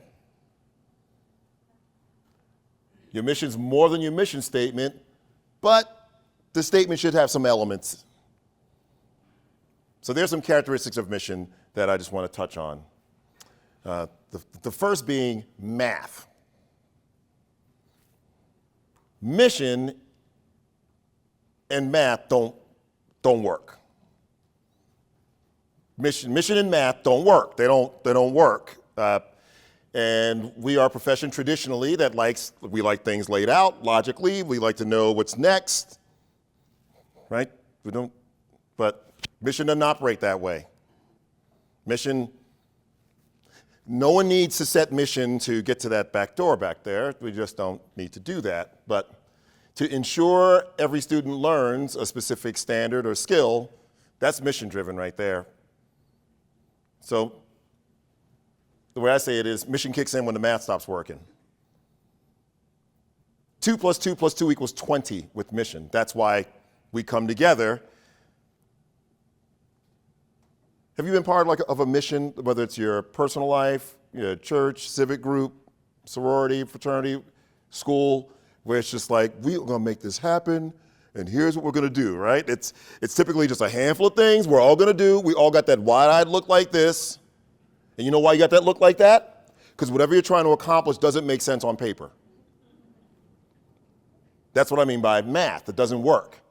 That's why I get the realists that go, really? Can you really expect 100% of kids to learn? Really? And I'm just like, you know what? Well, let's try it this way. Let's say you get a new Target that opens up in your neighborhood, right? And on Saturday's a big grand opening. You pull into the parking lot, there's a huge red banner. Is this Tinley Park? Tinley? Yeah.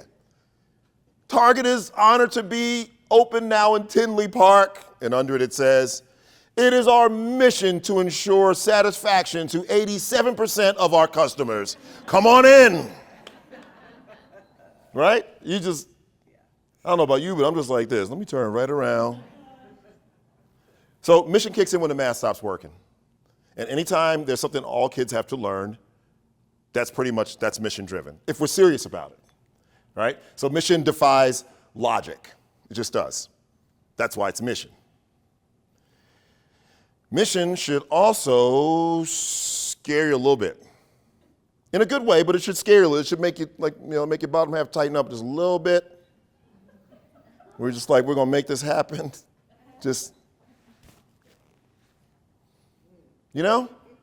like that scared and excitement at the same time, just like, ah. Right, the fear is like, how are we gonna get this done? But the excitement is, oh my God, when we get this done, what it's gonna mean. And so with that, and you heard this in the video, you can't have hedging language in mission.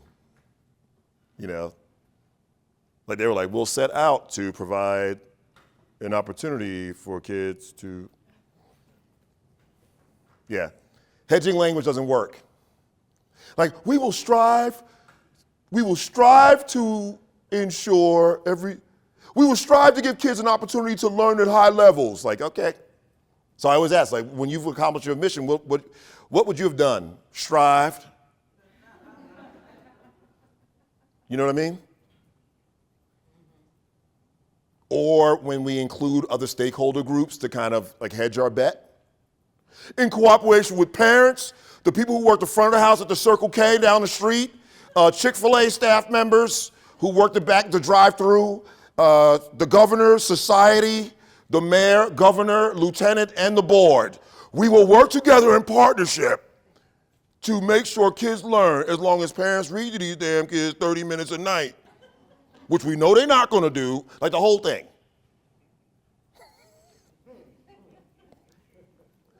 My point is, mission is for the folks inside the organization.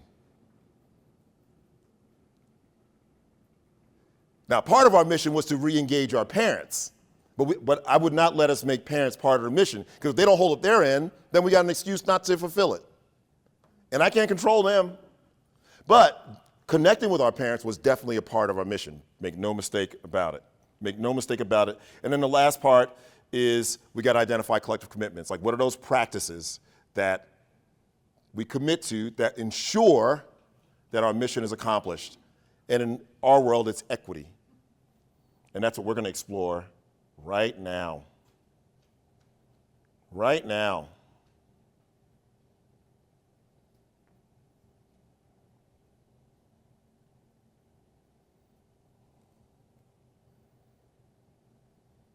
It's story time.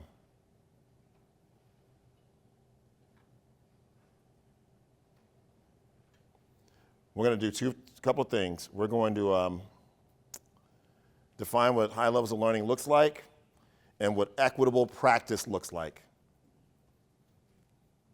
That's the only equity I care about, is the one that moves the needle, the achievement needle. And we're not going to hit it today. I may be able to get to it in the afternoon. But belonging is a missing link of equity work.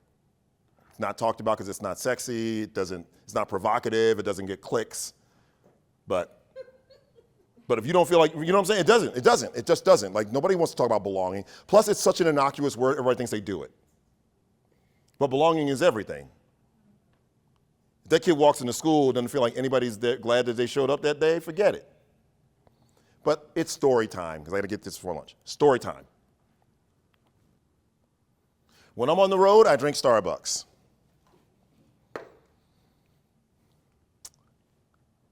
I'm an entrepreneur, man. I would love to get up earlier and go find like your local mom and pop coffee shops, because I respect them so much. But I don't like the morning, though. That's the thing. Like, I leave myself just enough time to get coffee and get to work, you know? If they're open at midnight, I'd find all of them because I'm a vampire. You know? I'm a vampire. Anyway, I drink Starbucks because it gives me a sense of routine, a sense of familiarity. I'm fortunate to be in this area for 2 days. I'm working in Oak Park tomorrow. So I'm not bouncing all over the place today. But, you know, Starbucks is pretty reliable. I'm not bragging about drinking Starbucks. No man should brag about drinking $6 coffee, but I do it. And my drink of choice happens to be the caramel macchiato. And I've had the great fortune of having baristas in my audience. former baristas, current baristas, and they have vetted this recipe. Let's call these the essential learning outcomes, the priority standards, the need-to-knows of a caramel macchiato. There they are. So I go into the local Starbucks.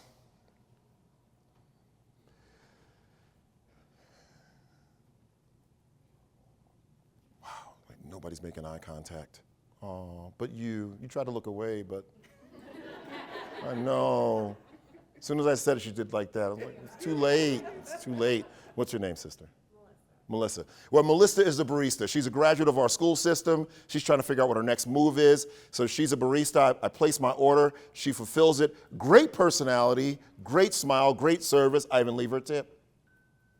I step out into the bright sunshine and take my first sip of coffee, and ooh, something's wrong with this coffee.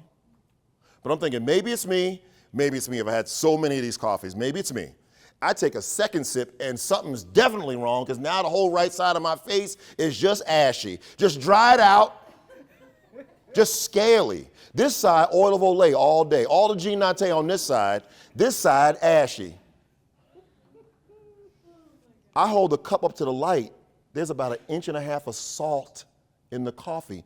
The sodium dried my skin out. That's what, and if you remember, there's no mention of salt anywhere in this recipe. So I go back to the Starbucks. And the manager's name is? Missy. Missy sees me right away. Because good retail managers, they don't want to see you walk back in with that product. Missy comes right up and says, how can I help you? I say, girl, look at my skin over here. And she said, what happened? I said, there's about 1.5 inches of salt in my caramel macchiato. Missy was like, what? How'd that happen? Who helped you? I said, Melissa, and she was great. She said, Melissa? I said, yeah. She said, you know, we got 2 Melissas. Was it this Melissa or that Melissa? I said, that Melissa. She said, that one right there? I said, yeah. She said, ooh, let's take a walk. So we start walking. Missy's making small talk. She says, what do you do for a living, Ken? I said, I am an educator, and I travel the country helping educators lean into their collective genius to deliver on that promise for kids. Missy got so excited. She was like, oh my gosh, you're going to totally understand what I explained to you. And I said, what? She said, well, first of all, I want to let you know we love both our Melissas. Love them both. She said, but the one who helped you, and here's what you'll understand, Ken, when she was in school, she had one of those what they call an IEP. In my educator mind, I'm thinking, Missy, you can't share that with me, right? That's not legal. It's borderline unethical, and it's making me a little bit uncomfortable. But keep going. And so she continues to share. In the end, like a good leader, Missy says, Ken, let me get you a cup of coffee made the right way. And I, like a hero, say, no, ma'am, I'm keeping this coffee. And Missy said, why would you keep the coffee with the salt in it? And I said, because you've explained why it has salt in it. So I'm going to keep this coffee, tell Melissa she can keep the tip, and I'm going to be on my way. Maybe tell brother where the nearest CVS or Walgreens is so I can buy a blood pressure cuff. Don't drop dead in these streets from hypertension. The end. That's the end of the story. Here's where you come in. This Starbucks location in Tinley Park doubles as a training facility. So downstairs is the retail outlet, just like any other Starbucks. But this is the upstairs. And you just watch that whole transaction happen between me, Missy, and Melissa on screen. And the executives of Starbucks come running into the room, like regional managers, like executive vice presidents, big heavy hitters come in. They know you're educators, and they say to you, educators, we need your help. We need your help. We need you to help us brainstorm some possible next steps to rectify this situation so that it never happens again. And that's what you're going to do. You're going to work in groups of 3 or more and come up with some possible next steps. Now, the one issue the executives tell you that you don't need to address is Missy's inappropriate sharing of the IEP info, because Missy's a longtime leader at Starbucks. That's a quick conversation. They'll rectify that quickly. But the rest of the transaction, you are. So when you get into your small groups, have one person record, and you're looking, the goal is to come up with 10 possible next steps. And think this way, check this, check that, look into this, look into that, consider this, consider that, move this, move that. You're not putting them in any kind of order. This is not you're not evaluating the steps. You don't have time to evaluate them. You don't have time to put them in order. You're spitballing. You're just brainstorming. Check this, check that, look into this, look into that, change this, change that, consider this, consider that. And the goal is to get 10 in 3 minutes, 38 seconds. So while I get the clock set up, form your groups of 3 or more. 3 minutes, 28 seconds.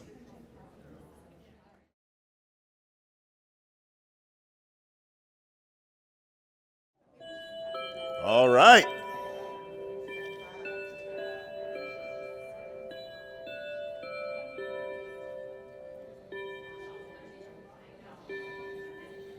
All righty. So here's how we're going to do this. Any groups get 10? Come up with 10? 10? 9? 8? Nice. Cannot wait to hear. So I want to hear a couple off your list. All right. Anyone? Yeah, just give me, oh, sorry, thank you. Thank you for remembering. Give me one. Nice Maybe and loud. visual recipes. Thank you. Pass it right on back. Thank you. Thank you. We need to analyze the breakdown. Analyze the breakdown. Oh, thank you. Thank you. That's right. You got this down. What am I following you? No, we're good. Nice and loud. Talk to the barista and see what things she needs to better support her. Thank you. And again, if we started putting them in order, that's probably where we would start. Because it's a possibility it could be a one-off.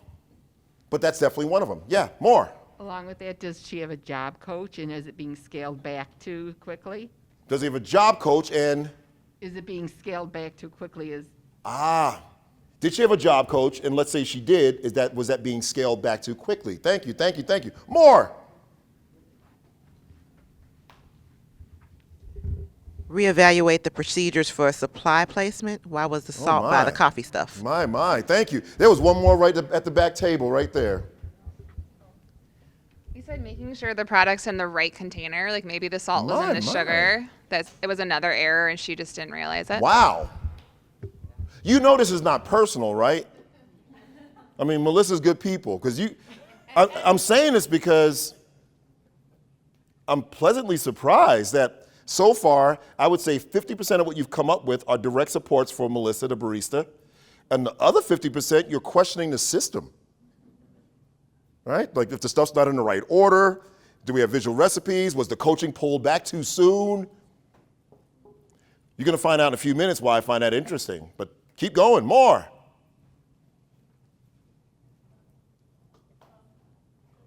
You could color code the drink so she's only using one color throughout the system. Color code the drink so she's using only one color throughout the system. Thank you. Or video tutorials so she can see visually how to make the drinks before. And tutorials. So again, it sounds like you got both of them mixed in the same one. Like that's a direct support for her, but you wouldn't abandon that. Right? You can keep that in place for future baristas. So the cool thing is the stuff you're coming up with, Melissa's getting better, and Starbucks is going to get better. Like both. It's a double win. More.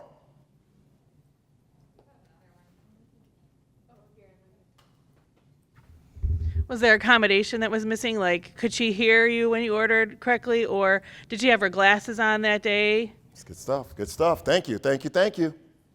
Man, oh man. If she's colorblind and the labels are too close in shades, or we said, what if she's dyslexic and so some of the labels just aren't working for her? Thank you. Thank you. Thank you. Thank you. You have one up here, and then we got a few coming from here. My. If she struggles with drink making, then is there a different role within the shop that she could fulfill, like just taking the orders rather than implementing, anything like that? Yeah, thank you. Thank you. We're going to touch on that as well. I need about 4 or 5 from over here. Come on now, give me some. Oh, she's got one right behind you. Oh, they took all your answers? Yeah. We got more. We did actually, just to repeat what they said across the way, that we would ask her to show us how she made the drink and either identify the mistake in how she made it or go back and check the containers because she actually made it correct, but something must be wrong with the ingredients. Again, a double win. A double win right behind you. Rattle off a couple if you got. We said we'd even talk to her coworkers to see if she has a habit of doing this incorrectly or if it's just like a one-off problem. It's great. It's great. And then we also said maybe someone is playing a prank on her. Mhm. Maybe it's like a trick. Maybe it's April Fool's Day or something Possibility. goofy. And we also said maybe she doesn't like people named Ken. Distinct possibility. Or she didn't like your hat, you know, Distinct maybe. possibility. Maybe she's like, I'm going to mess up his Right. coffee on purpose. Your ex-boyfriend's A guy name born was in Ken, Brooklyn wearing cowboy hats. You know, she knew you were from out of town. She's like, you know, I don't like Right. Got one more over here? We talked about maybe taste testing. It's great. You know, if great. you like it, it's going to be good for other people. And then possibly maybe the environment. If she was, her station's facing the customers, that might make her nervous. Maybe turn and she can get the station behind if that was an issue. It's good stuff. Now, I apologize. We kind of did a horseshoe, so like so many of the answers have been exhausted. You guys got anything that hasn't been said yet? Melissa wants to defend herself. I got something to say. Pass me the mic. I think they're similar, but having her just practice the drinks more and just keep doing it Yep. until she can get it right. And then we talked about like a shadowing partner barista that works alongside her. Man, oh man.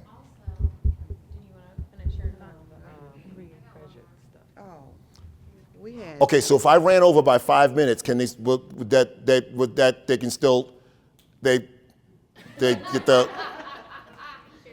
So if I ran over by 5 minutes, but I don't want it to cut into their 50 minutes, is it 40? Okay, cool. And no more than 5. All right. We had pre-measured ingredients. Pre-measured ingredients. Yep. Again, another systems issue. Because, and this gets pointed out sometimes, it was like, that's very vague. Like, that's a lot of like, you know, like how much of a crosshatch and how much steamed milk and foam are poured. I'm not sure this was mentioned, but how about Nice and loud back there. how about talking to the manager and saying, like, people have different learning styles, you have to train in different ways. Man, oh man. Wow. So I want you to picture all of your suggestions, one per Post-it, on a wall. Whew. Anybody have fire, Melissa? Anybody fire, Melissa? No? Okay, I'm just curious. I work with high schools, it always comes up. And I don't like to not bring it up because it's a possibility, and so is changing her role. That's a possibility. My question is always, would she get fired or have her role changed on the front end, or would it come after you've tried, after you've tried, you got clear evidence that makes sense. Now, I consider changing her role and firing her distant possibilities based on what you've suggested. Because I'm picturing each one of your suggestions on a Post-it, like on one of those panels. And man, if we took the next step and put stuff in order, you guys came up with like 3 or 4 different on-ramps for her, like 3 or 4 different distinct plans. That's why I call it a distant possibility. She's gonna have a hard time not making that coffee with the supports that you came up with. Does that make sense? Like every time you came up with another suggestion, I saw another step between Melissa and the standard, like a bridge. And what you've come up with, some of the most like eclectic and creative stuff that I've heard, I picture 3 or 4 distinct on-ramps. Our next problem was like, which on-ramp we're gonna try first. You guys did this with a coffee recipe. It's pretty impressive. Pretty impressive. So I don't take firing her off the table. I don't take changing her role off the table because I don't want the quote-unquote realist to tell me that this is Pollyanna, because it's not. I'm just saying, based on what you've suggested, she's going to have to work hard to not be able to make that coffee. Because you put some great stuff in place in 3 minutes 28 seconds. So here's the premise.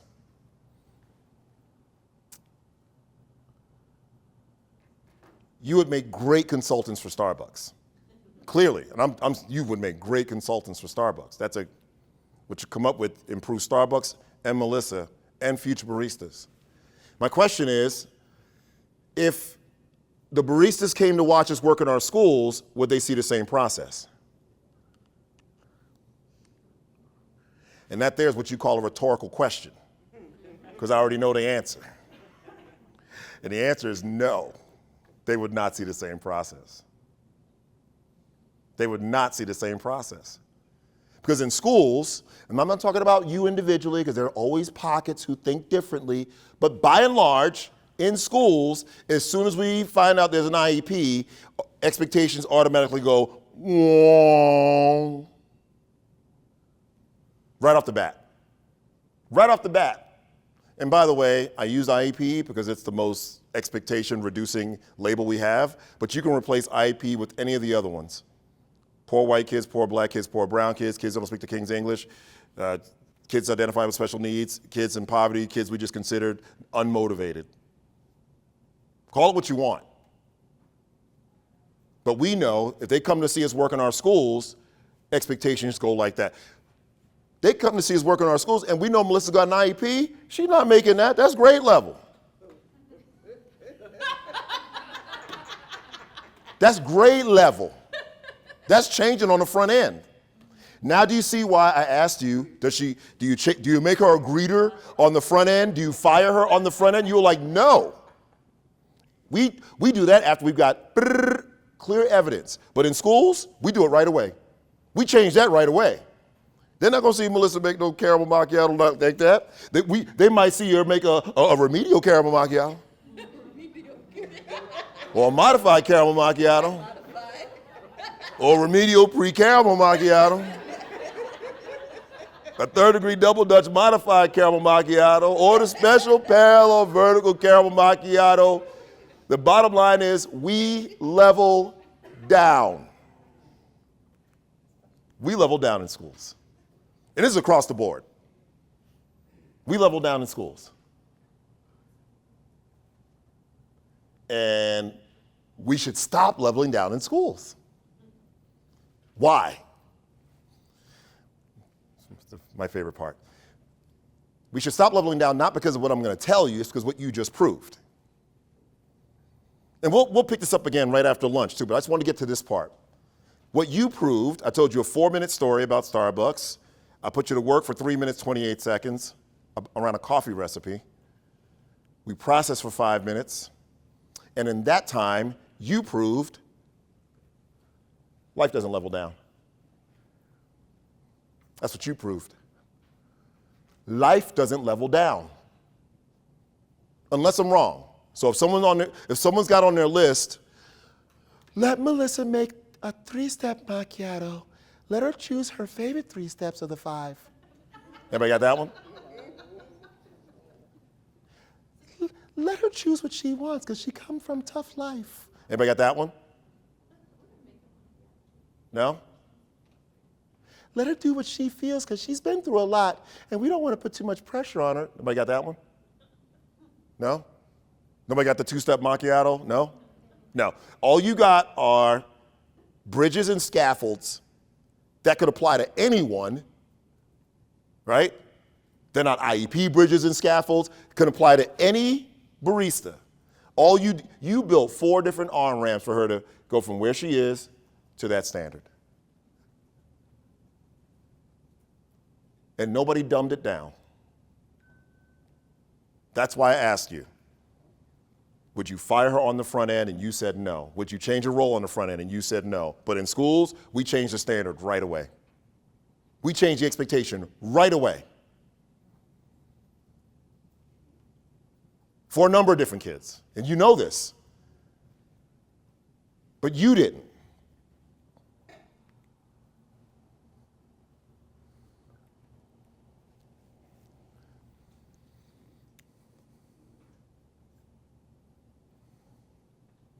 Like coffee's important to me, right? It guarantees you're gonna like me better.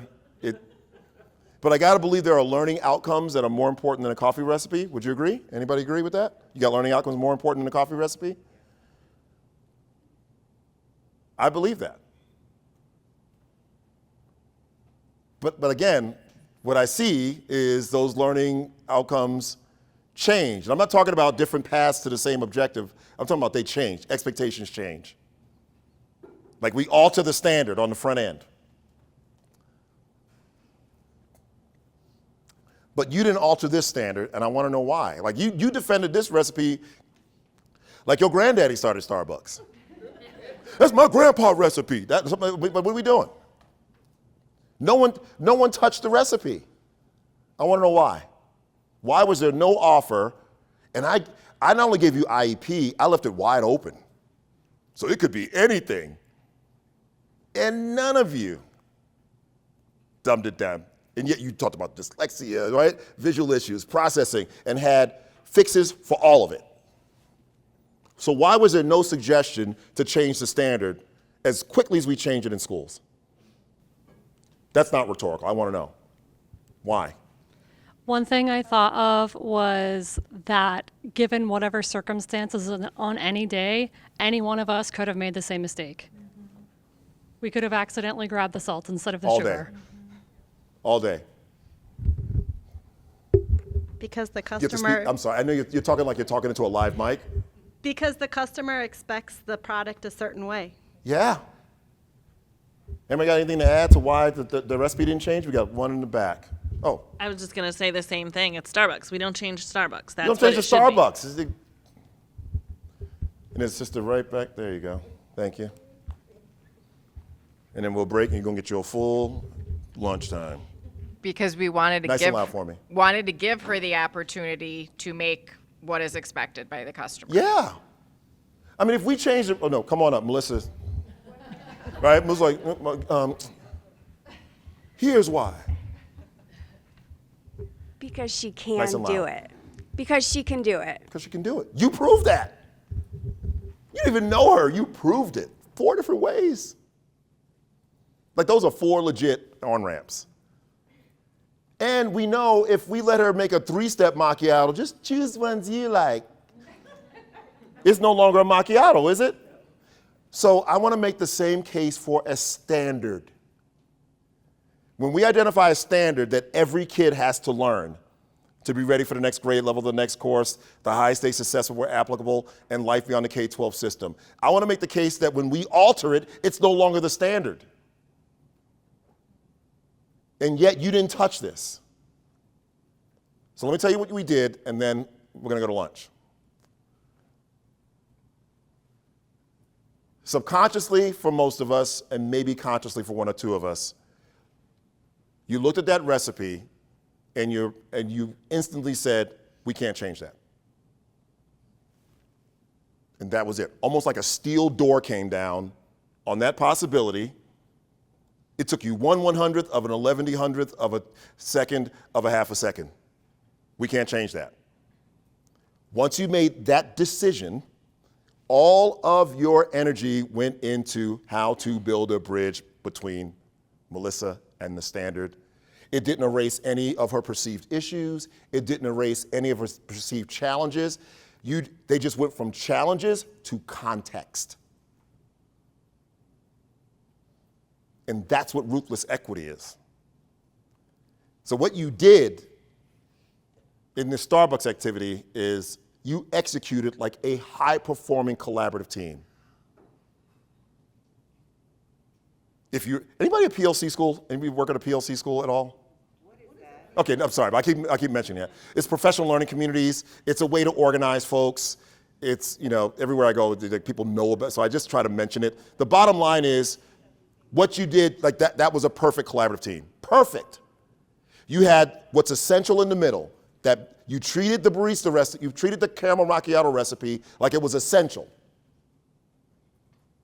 And when you treat something like it's essential, there is no can they or can't they. There's only how will we get them there. This work is 50% mindset and 50% practice, and you executed both to perfection. You treated that recipe like it was essential. And essential outcomes are the key to instructional equity. So first of all, you cannot have equity without an essential outcome. There's got to be a place where all kids have to go. So what is that in your specific curricular areas? What math standards, reading standards, ELA, language, whatever your course or content area is? What are the things that no kid can walk out without? And once those are decided, there is no can Melissa or can't Melissa.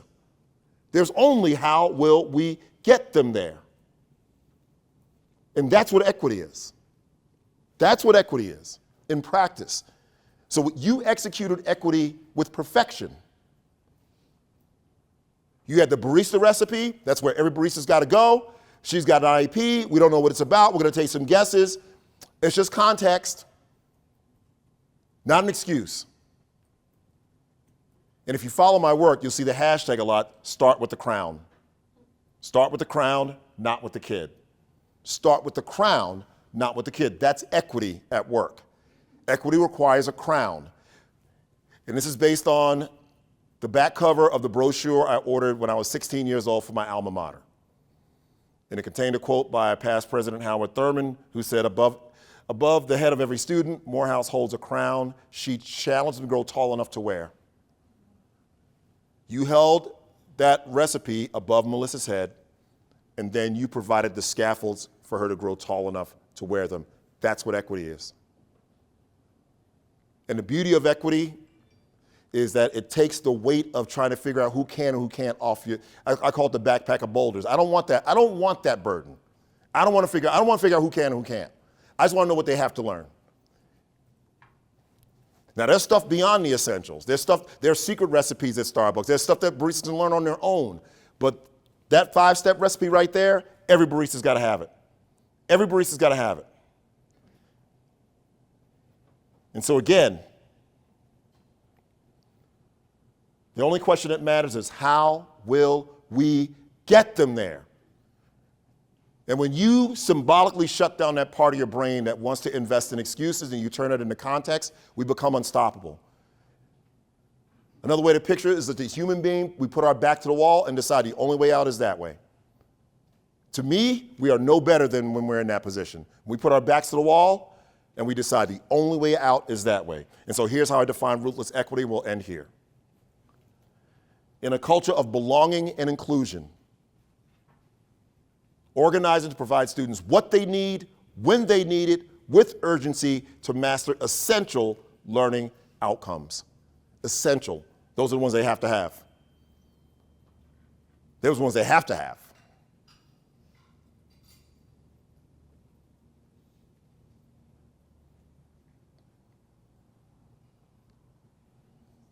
Organize and provide students what they need, when they need it, with urgency. So instructional equity starts with a learning outcome every kid's got to master. Without that, equity talk is noise. It's going to end up being noise. Because if you did what you just did with every kid, one, you'd be living what's on your paper from this morning about what you want school to provide every child. That's how you live it. And when all three of us are around the table and everybody's pockets are emptied out and everybody's got rabbit ears, we've tried everything we know to reach Melissa. Then we reach outside the team. Who knows something? God help anyone walking down our hallway when we're looking around to find some answers. You better take the long way to go pee because we're going to grab you if you walk down, right? Who did Melissa hang out with? Oh, I've seen it with her sometimes. Like, I've seen your arm around. Come on in. It becomes a triage unit. Because with ruthless equity, you don't care where the answer comes from. You just got to find the answer. And the ruthless part of this is you got to shut the noise out from outside that tells you poor white kids can't learn, kids from that neighborhood can't learn, kids with these IEPs can't learn. That there's so much trauma going on out there that there's no way you're going to get to the learning.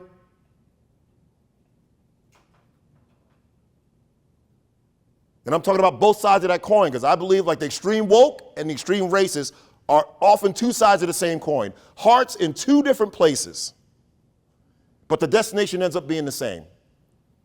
The racist, of course, thinks we can't do it, right? Girls in mint green shirts can't learn.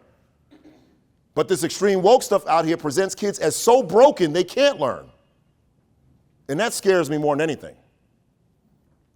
Because I'm supposed to be one of those kids. And I know there are inequities, and I know we have to point them out, but we can't point them out at the expense of learning, and that's what's happening. Why should kids have to learn that? And these kids, and this is not relevant to these kids, and these kids, and we can make a case for it and find all the research, but you know what happens in the end? That group of kids ends up looking broken in the end. That's what happens. Nobody looks at a group of kids who failed and say, well, based on that kid's culture and where they're from in the environment, they shouldn't have to learn that anyway.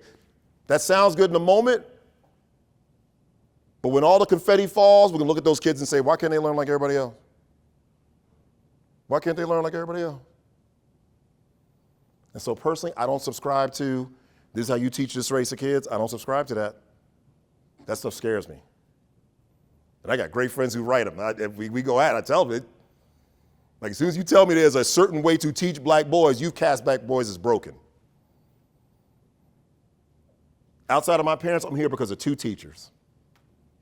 One who's passed away, who told me in 7th grade, you're going to Morehouse College. Explained the history of Morehouse and Spelman to me, and looked at me and said, you are going to Morehouse College. And I'm there with hand-me-downs, a Wonder Bread lunchbox with an egg salad sandwich that smells like the biggest fart in the world. And we ate in our classrooms with no AC, so you can imagine what it was like to unwrap that sandwich. Who knows about egg sandwiches? You know about that? When you broke or poor, like, and your mama still wants to, she spoke it into me. And my 2nd grade teacher, who on November 5th will celebrate her 60th year of teaching. 60th year as a nun, 60th year teacher, and I'm gonna fly up. We still hang out. My 7th grade teacher would blend into our Christmas picture. She would blend right in, look like an auntie or grandma. My 2nd grade teacher will stand out, right? Short little Irish woman from Brooklyn, was a nun for 60 years, my 2nd grade teacher, and made me believe I could do anything. And I honor every moment I get. That's what kids need. They need us to be persistent because some kids have been rejected for so long, over and over again, that you just got to keep come back and knock, come back and knock, come back and knock. And for some of us, we got to learn about our kids and their culture and where they're from. My first principalship, it was in an all-white area. In a district that had they had hoods and stuff. I was like, you see who I am, right? Like, put me down there in Rockville with my cousins and stuff. I'm from New York. They're like, we need you up there. I was like, up there? Right? So all my hood credibility was gone. I had to get out in that community and learn. And in the end, folks want their kids to have a better life than they had, want them to learn, be cared for, all that stuff. And we had to not be afraid to ask each other questions. You know what I'm saying? I don't wind down well. Gosh. I've been working on it too. Like I'm at a 10 right now. You know, like, you gotta have equity. Go to lunch. Now go to lunch. It's just like, so what was it? So let's come back at a quarter after. Thank you. All right, lunch looked really good. I'd like 3 takeaways from this morning. 3 takeaways. Can be an aha, something new you learned, or an amen, something that was just affirmed for you. Or even a now what, something that you've gotten as far as, hey, I'm going to do something differently moving forward. Just a takeaway from our work this morning.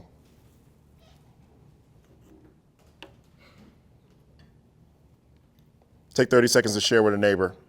Then I need 3, and we're going to go.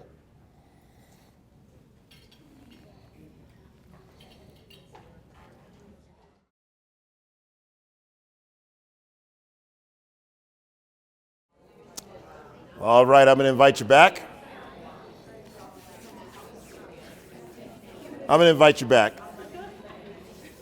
It's 3 takeaways. 3.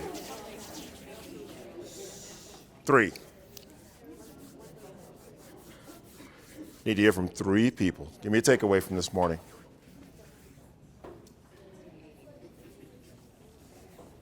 Can't put kids in a box. She's coming.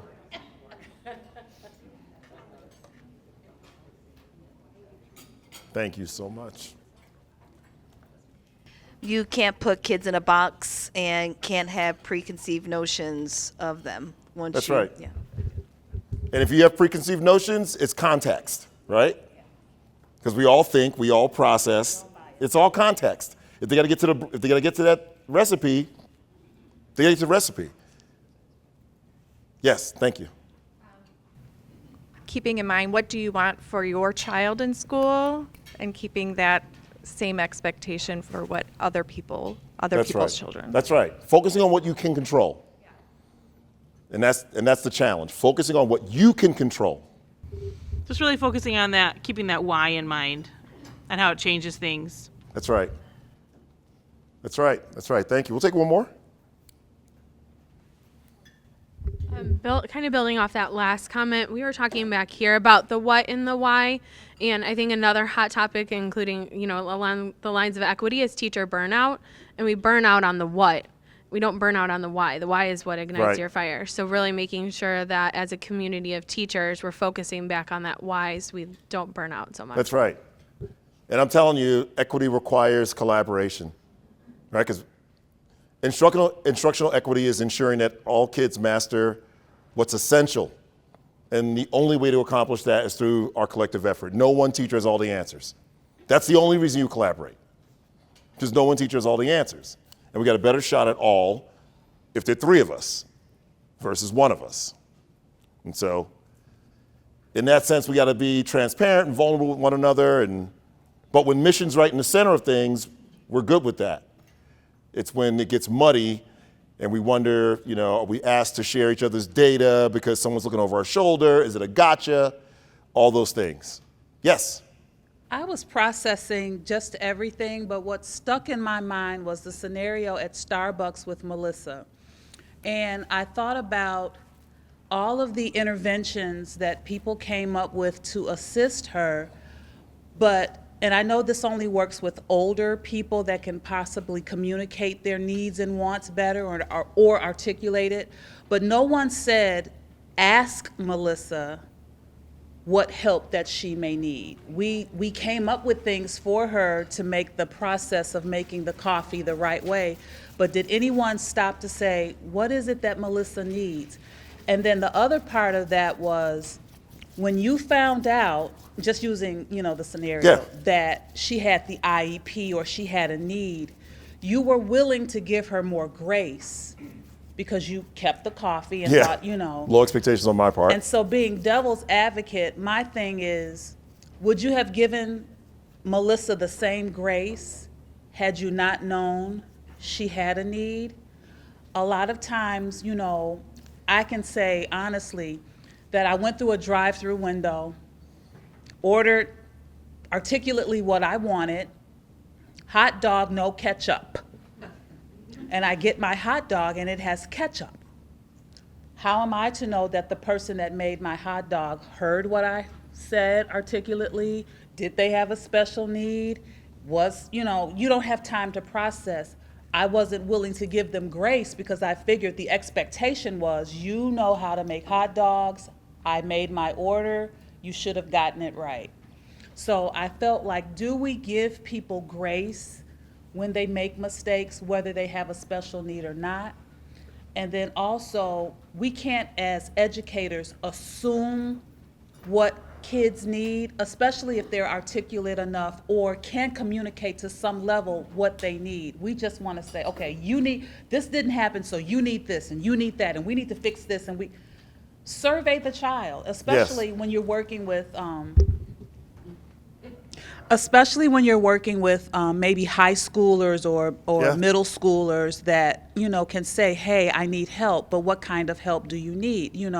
Don't assume things for students. Thank you. Well, I'll tell you, you were my Vanna White running all over the room with the mic, but a couple of groups did actually come up with, let's talk with her first, to their credit. So they did. And me accepting that coffee was an example of low expectations. Because you should expect a hot dog with no ketchup. We can give grace in that, give folks a chance to rectify the situation, right? That's what I try to do, is like, okay, you're human. We're human. Could have just been a moment you didn't hear it or whatever it was, but ultimately I want the hot dog with no ketchup. Like, I should not have walked out with that salty coffee, but I was as negligent as Missy was, right? She said it was because of an IP, and I was like, well, I guess so. I just accept it. But that's not how life works. That's not how life works. So you're absolutely right. And we do have to talk with her. There's no question. Someone right behind you. Thank you so much. I want to build on what Lisa said, and it's a completely different topic. But I'm reminded of a video we saw during our trauma presentation last year that showed several individuals walking through a school with a little bubble over the head, talking about the various traumas that they've been through that are invisible to others. And so just throwing that piece in there. Yeah. You know, the best teachers I've ever had, the best ones I've ever worked with, the best ones I've ever hired do three things. They assume nothing, they prepare for everything, and they respond based on evidence, right? Like you said, not just projecting. And if the Starbucks activity was pulling up to a hot dog, right, fast food place in the drive-thru, and you got ketchup, we would have gone through the same process. How do we prepare them for life so that it gives us the best chance to deliver on what's essential? That's really important. And that's where equity is. So equity starts with an essential. You want to level the playing field? Start with what's essential. Right now, we base what kids should learn on what we see, what side of town they're from. Is it the north side or the south side? And we got the same situation in a big district in Georgia, Fulton County. You cross over Pacers Ferry Road, and you on the north side, where they get the nicest of everything. They don't lack for any resources. And then you hit the south side back toward the city, where poor folks of all shades live, and especially black folks and brown folks. I was telling my sister earlier, you know, the south side's textbooks are the ones that the north side decide they're done with. That's in the same district. That's insane. And it is a challenge to connect with folks who are working in systems like that and still get you to see, because it's so easily to like hopelessness is just like, it's hard to not drift over into doing what I call charity work, where we're just grinding. It just feels like you take 2 steps forward, 3 steps back. And admittedly, I'm not a system, I'm going to support whoever wants to go up and try to change the big system. I will donate money and stuff like that. I don't have that kind of patience for that kind of politics. But I'm into trying to figure out how to help you transform your school in the midst of this nonsense, so that then you can advocate for look, you've given us pebbles here. It's ridiculous. It's because it always shakes out to the kids ultimately, and then their parents and blah, blah, blah, all that stuff. I appreciate that. All right, here's what we're gonna do with the afternoon.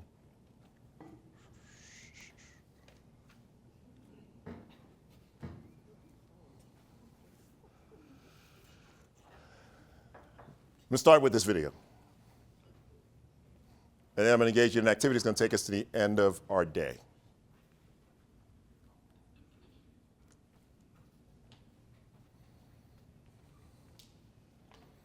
Watch it, turn and talk for a minute, give me some feedback, and then we're gonna jump in.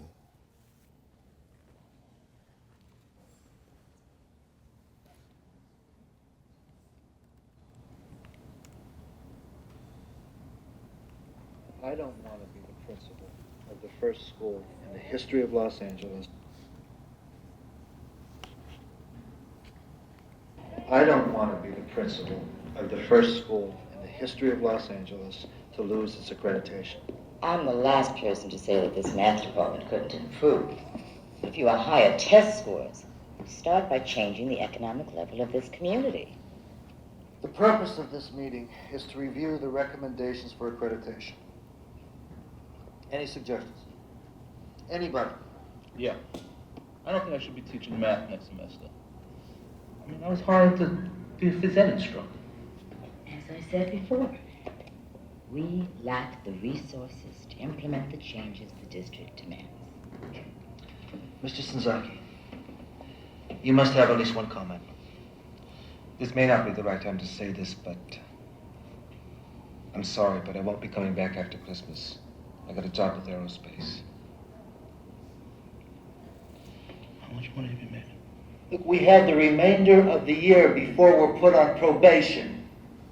Now, if we fail, we'll lose our accreditation. Fail. You can't teach logarithms to illiterates. Look, these kids come to us with barely a 7th grade education. Now, there isn't a teacher in this room who isn't doing everything he possibly can. I'm done. I could teach more. I'm sure Mr. Escalante has good intentions, but he's only been here a few months. Students will rise to the level of expectations in your Molina. What do you need, Mr. Escalante? Ganas. That's all we need is ganas. There will be no free rides, no excuses. You already have 2 strikes against you. There are some people in this world who will assume that you know less than you do because of your name and your complexion. But math is the great equalizer. When you go for a job, the person giving you that job will not want to hear your problems, and neither do I. You're going to work harder than you ever worked before. And the only thing I ask from you is ganas, desire, a haircut. If you don't have the ganas, I will give it to you because I'm an expert. All right. Take a minute. Turn and talk what resonated with you, and then we're going to jump in.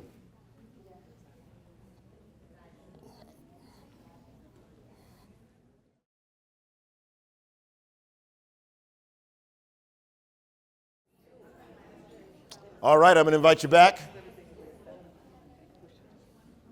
Any thoughts? Any reaction to that video? Edward James almost is you. Oh, I wish. Yeah, he's a bad boy. I said Edward James almost is him by saying, he's taking out everything. No matter what you got to see or do, you're going to do the work. You got to. Now, I'll tell you, I appreciate those kind words, but I would say my parents more embodied that. Not even than me, it's what they instilled. I'm a black man in America, and look, I love this country. I don't want to be anywhere else, personally. That said, there are some challenges that come with being a brother in this country. And my parents spelled that out, made no bones about it. Sometimes things are unfair. Sometimes you have to work twice as hard as the man next to you who doesn't look like you to get the same kind of recognition. That stinks, and until it changes, that's the way it is. So get up and get after it. Get up and get after it.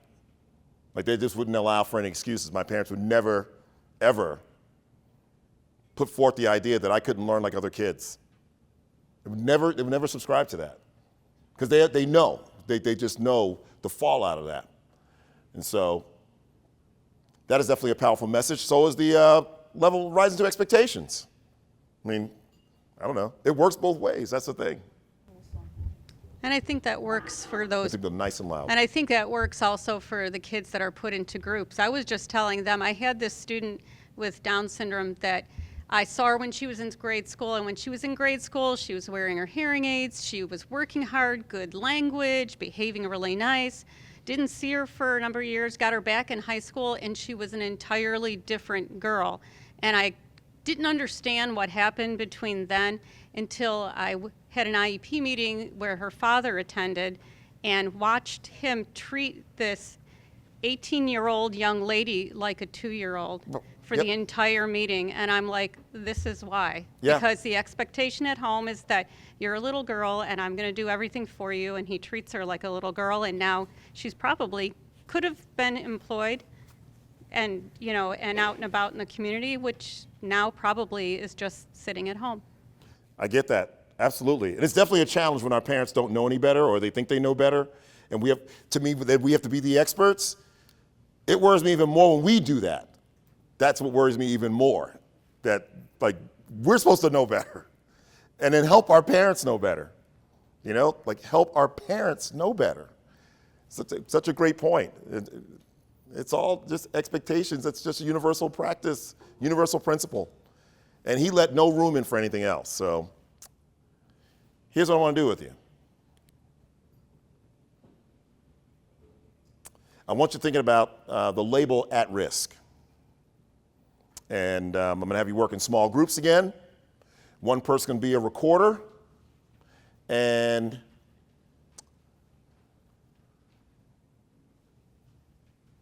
what you're going to do is, based on information we all know what at risk means.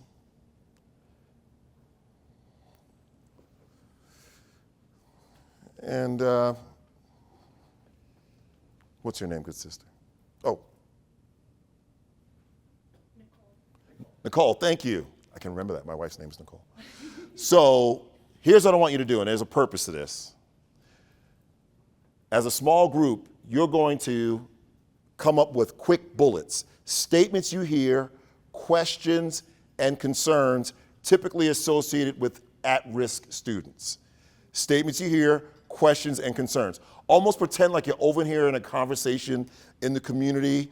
Maybe there's a cover on Time magazine focused on at-risk students. Maybe you walk into the staff lounge at the right time or the wrong time, and you're hearing some stuff about quote-unquote at-risk students. And whomever you picture as you make that list, I want you to just pretend that Nicole's wearing this hat and it says at risk, right? So Nicole's the kid, at risk. Quick bullets, statements you hear, questions and concerns. Stuff that you might overhear in the community, overhear at school, associated with at-risk students. So I want you in groups of 3 or more. Let's figure that out. And I'm going to give you 3 minutes to come up with that bulleted list.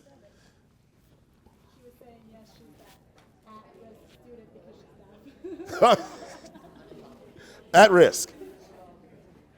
3 minutes.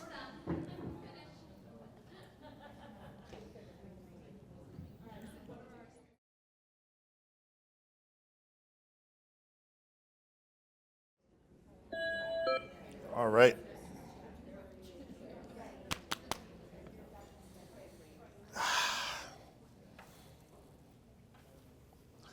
All righty. So you've got a list. And what I'd like to do is just kind of, so it's popcorn responses. We'll take a few at a time. And if you hear something that's not on your list, I'm going to pause and let you add it to your list. So we'll take a couple of responses at a time. So what do you have on your list? Just give me a hand. Just give me one from your no list. support at home. No support at home. No support at home. Thank you. More.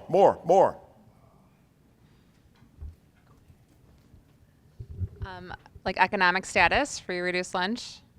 Yes, so low socioeconomic status, free and reduced lunch. I have one that's like a little more specific to some experiences, but with incoming failed hearing tests, they'll say, what are their grades? Their grades are fine, move on, where we don't look at the social, emotional, or the functional impact. Thank you. What are some of the statements you hear?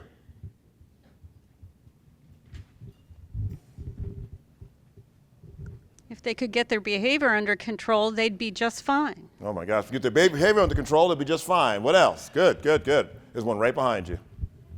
And then. He has a young mother, or she has a young mother.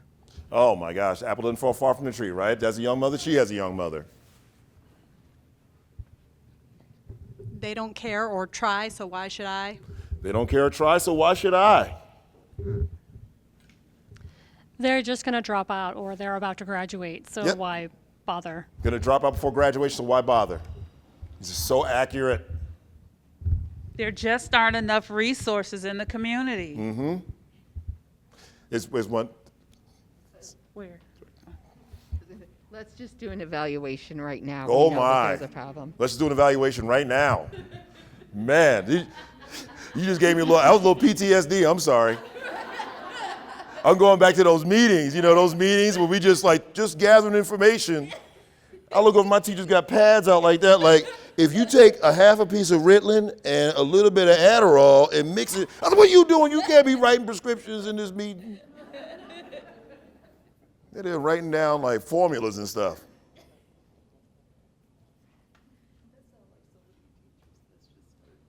Just cracks me up. Any others? We got a couple more. Thank you.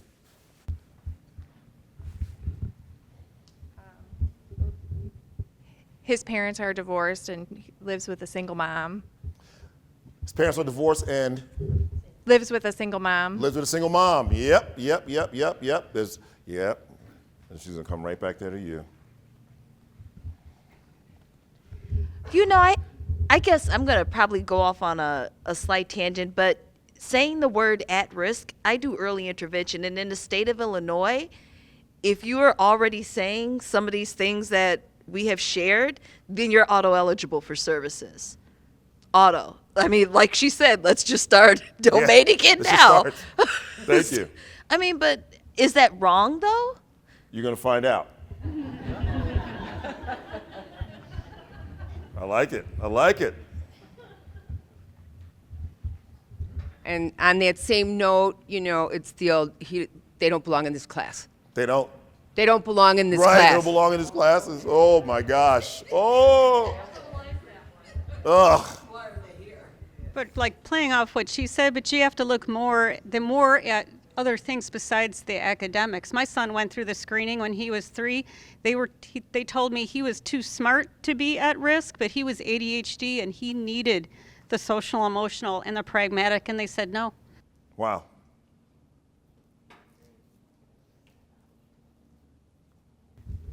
Just their parents or their sibling was the same way. That's right. Apple doesn't fall far. You had the brother.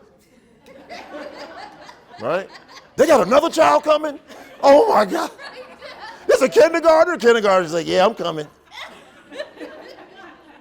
I'm next. The district that I'm seeing in, as soon as you check that box that says another language is spoken in a home, is a lot of times considered, they go right into that at risk. Yes, like it happens as soon as you say another language is spoken at home.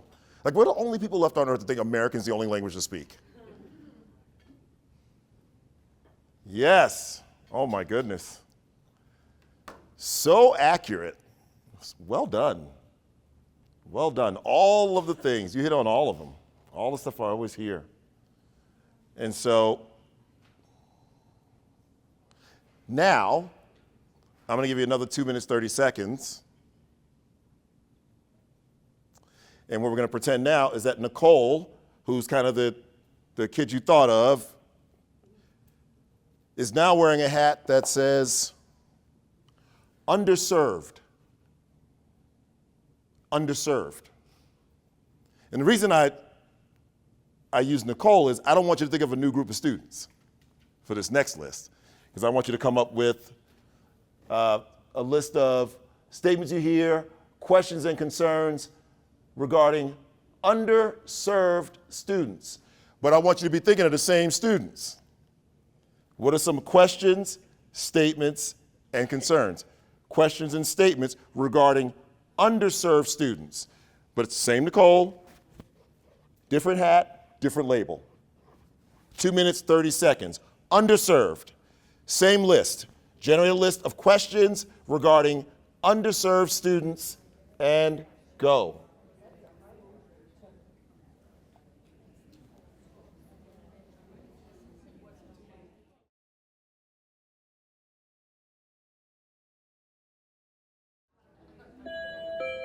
All righty. Same process, except so I should have had you make a T-chart, but I didn't. So this is your underserved statements, questions, and concerns. So now we want to hear those. What'd you come up with for underserved?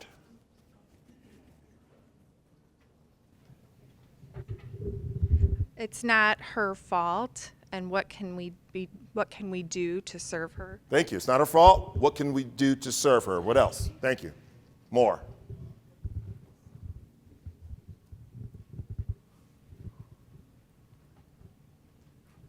I don't really have something to add because I think I I've know, sat. I know where you're going.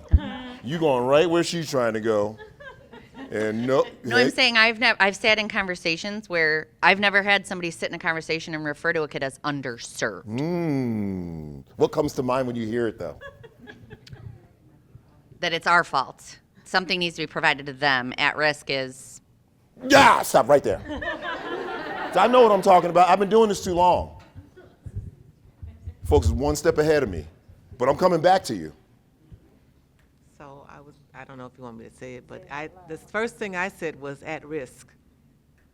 It's the same, it goes back together, the underserved. Okay, so underserved and at risk. Something. Thank you. Mm-hmm. And then we got some folks over here too.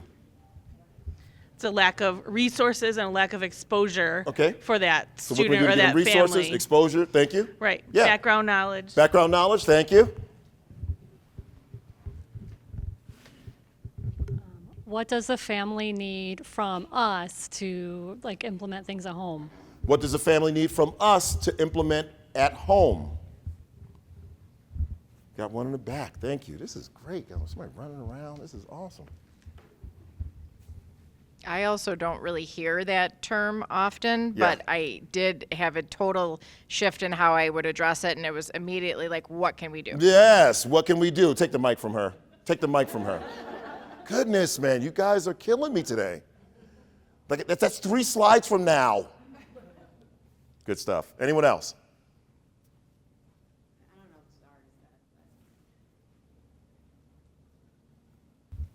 Needing wraparound services. Needing wraparound services. So I've truncated this little workshop because of our time. Normally, I would have you on a big chart, do all the at-risk stuff on one side, the underserved on the other, and then I'd ask you at this point, what do you notice about the difference between the two lists? So just from what you've heard so far, what do you notice about the difference between the two lists?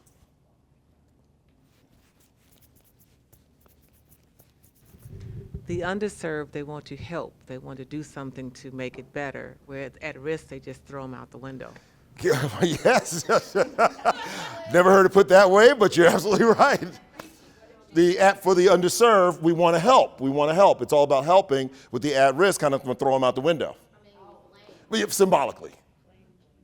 Blame. Yes. Blame versus burden. Now, I understand why some of you interpret it as underserved as our fault, but I don't want you to see it as fault. I want you to see it as power.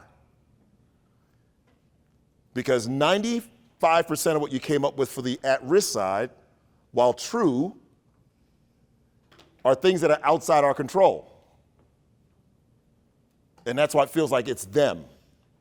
On the underserved side, just about everything you came up with are things we can do something about. Whether at the individual teacher level, the collaborative team level, school, district, board. The underserved side keeps us in that place of hope because nothing kills problem solving faster than focusing on what you cannot control. And the reason I use Nicole is I want you to see it was the same kid, I didn't want you to come up with a new group of kids for underserved, same students, but you asked different questions. What can we do? What do the parents not have? What can we provide? As opposed to the at risk, which was they don't want it anyway, they don't care, single parent, all these things we can do nothing about. Yes? And sometimes the underserved students, which are sometimes subcategorized as I'm so sorry. The underserved students can sometimes be categorized as the minority students or the students with the special needs that somehow become at risk. Yes.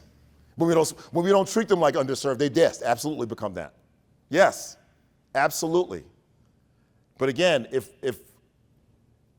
With time, I would have had like 2 big pieces of chart paper and would have been writing down your responses. You would see this glaring difference between what we came up with for at risk, which were, again, 95% of things we cannot do anything about. And that results in us doing charity work. And you're going to get a lot of participation trophies for charity work. People on the outside. That's when you hear, I don't see how you do it. I don't see how you do it. You're so good. Come help these little heathens during the day. That's what they think. I'm telling you. Like, I detest that stuff. I do too. It's like, no, we get results. No, we're making progress. No, I'm not in here. I'm not doing charity work.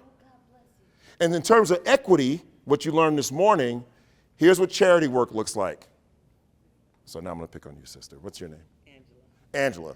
So let's say the barista recipe's back up on the screen, right? If Angela is behind, right? She's working below grade level. The key with equity is to accelerate. That's what you did with Starbucks. You didn't remediate at all. There was no remediation. You didn't dumb anything down. You didn't slow it down because they're low. You built these aggressive paths, several of them. So acceleration is the key, not remediation. So here's what happens. Charity work is, up there's the barista recipe, that's where she has to go. But I'm gonna meet her here, and I'm gonna put all my attention on her with no eye on where she has to go. And so I pour into her and just hope she grows some. If she grows some, that's good. That's charity work. Advocacy work is when I got one eye on Angela and one eye on that standard. Because that's gonna pace you. Haven't you noticed when I've stopped and I'm like messing with the clock in my head, which I should be able to do without signaling to you that I'm thinking about the clock?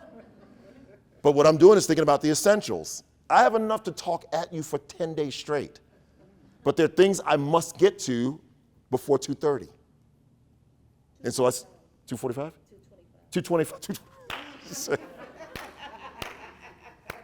You see what I'm saying? So because I got one eye on where I want to take you and one eye on the student, it's going to pace you.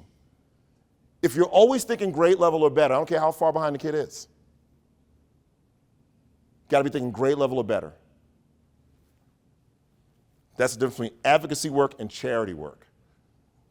We don't want to be doing charity work. All right. So here's how we're going to finish today. I've got this, and I apologize. I'm kicking myself now for not having these videos captioned. So I apologize. That's a learning for me today, that I don't have these videos captioned.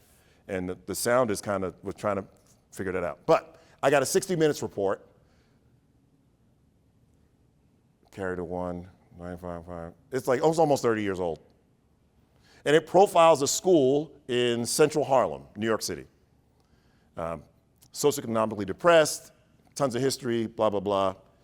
And it profiles the leader at that school. I got it broken up into 3 parts. And what we're going to do is watch part 1. I'm probably going to give you like a minute and a half to turn and talk about what resonated with you. We'll take another minute and a half to process, roll into part 2, part 3, put a bow on this thing. Here's what I want you to focus on. I want you to focus on aspects of that school that you want to see more consistent and pervasive on your campus or campuses. That's what I want you to focus on. Here's what I don't want you to focus on. You never get people's attention more than when you say, here's what I don't want you to focus on. What I don't want you to focus on is the fact that Steve Croft is going to say, this is a public school, treat it like a private academy, kids have to apply to get in. Because at first thought, I'd be thinking, well, if I could handpick my kids, we'd have an awesome school too. And look, there are some advantages, no doubt about it. But what I'm here to tell you is culture transcends all of it. If you don't have the right culture, I don't care if you handpick the students, it's going to be the hot mess express. I've worked in schools. I worked in a school in Vegas that was so state-of-the-art, it looked like the campus of Google, parents paying high 5 figures for the kids to go to elementary school. I mean, it was incredible. But the culture was so toxic inside that I could not wait to shower it off after we were done with all those resources. I've also worked in schools like that where the culture's on point. And I'm like, man, I don't have that kind of scratch to pay that kind of money, but I could kind of, after a day there, I can kind of see why people who have it do it. It was so great. I've worked in schools in the bowels of the hood where you get out of your car and you say a prayer over your car, like, just 4 tires be here when I come out, even when it's flat. Just, Lord, leave me 4 tires. And then you go inside the school, and sometimes it like mirrors the chaos you just, right, after you just laid hands on your car. And I've worked in schools in the bowels of the hood and led a school in the bowels of the hood where you pray over your car going in, but when you get inside, what we're building there is so great, it reminds you why you take that risk every day. And so although kids have to apply to get in, I want you to understand that the culture is what we're looking at here, all right? Okay.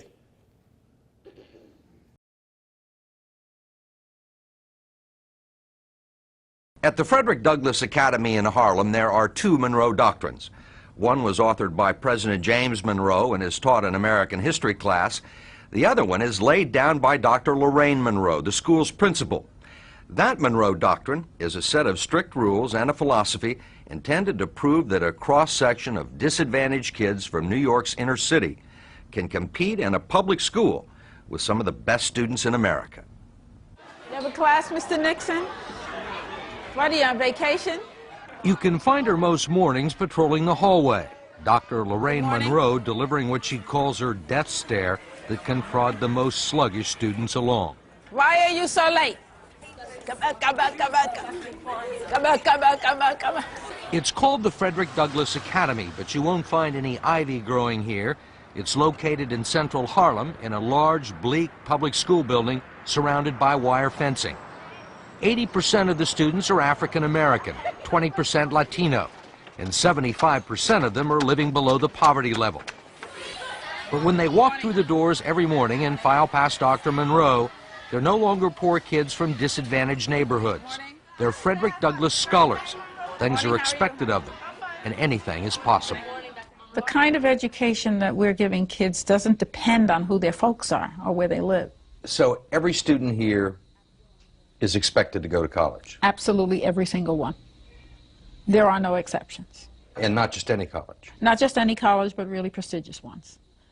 And we have convinced our kids that they can do it.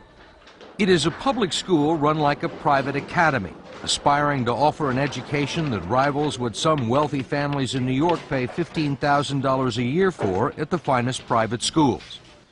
Students must apply to get in, and only 1 in 6 are accepted.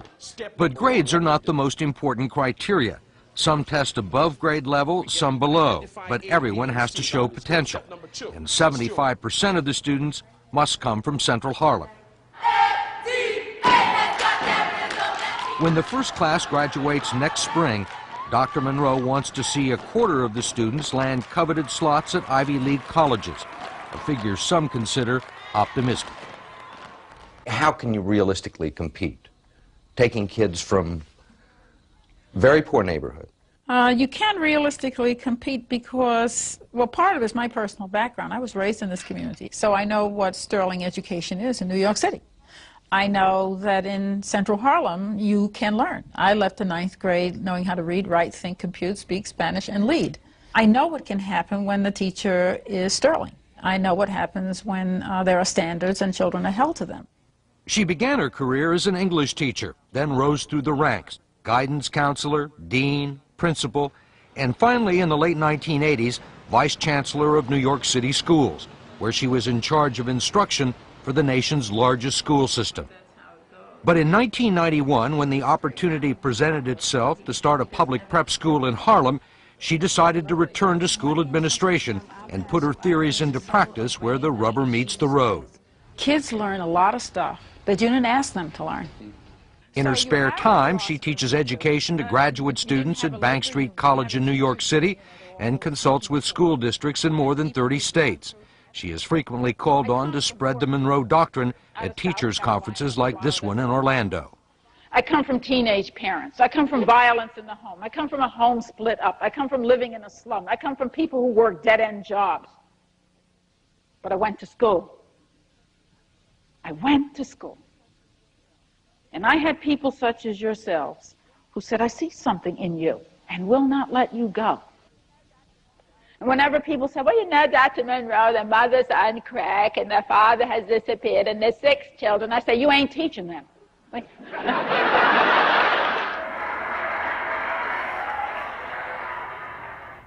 All right, share one takeaway, something that resonated you with a neighbor. Take 1 minute.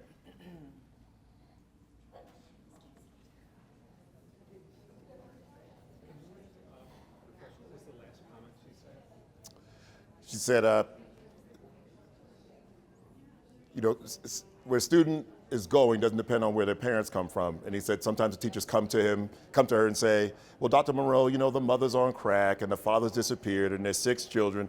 And she says, you ain't teaching them.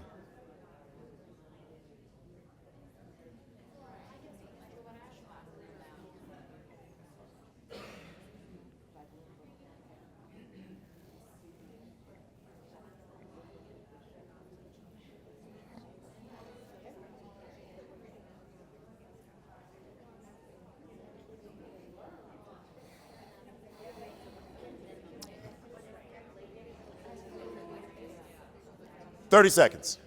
I'm sorry, that's not a lot of time.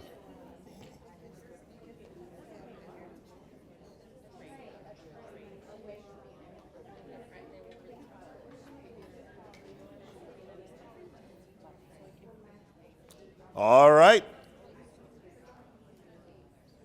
Give me a couple things you took from that. Heard something? Yes.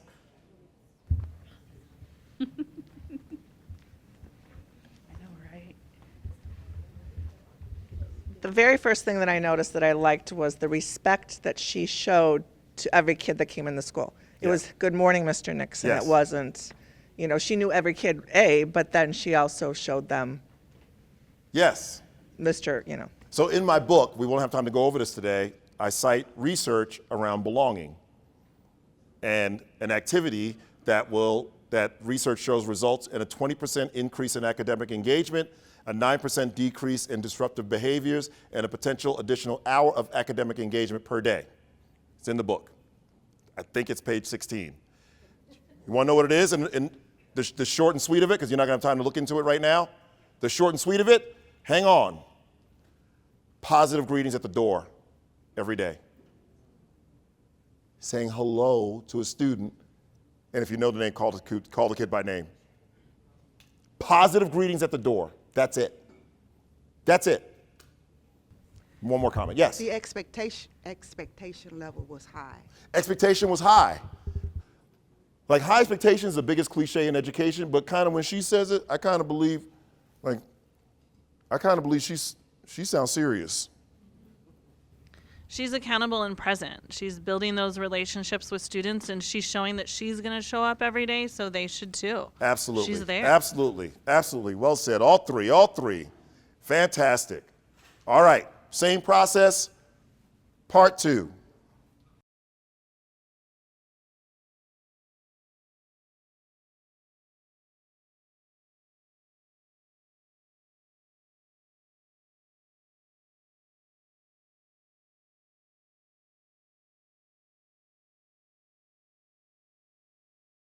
But Dr. Monroe accepts no excuses. Hurry up, we have announcements already. She tells her kids that they can't do anything about their home life. But school is a different matter. School is a place where they can change their lives.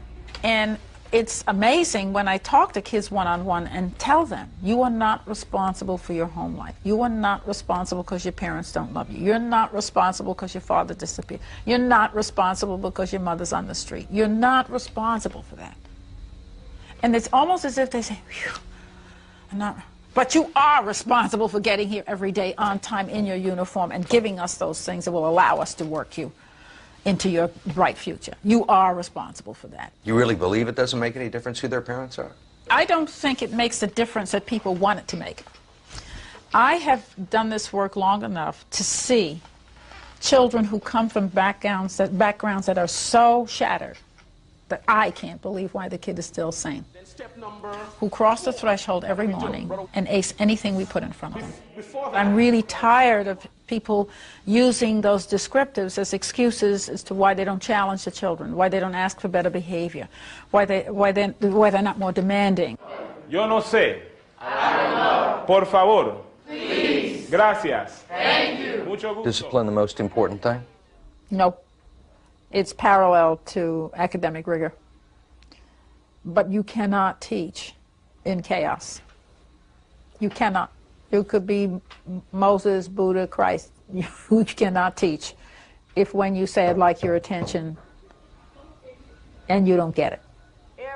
There has to be respect for that adult in the room, and then things can happen.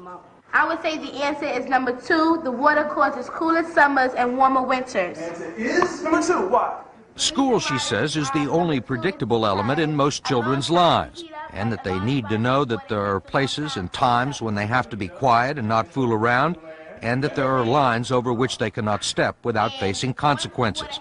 And if we don't have that in school, she says, and children go home to craziness, then we're programming them for insanity. When you walk around the building, you see how kids respond to that kind of attention.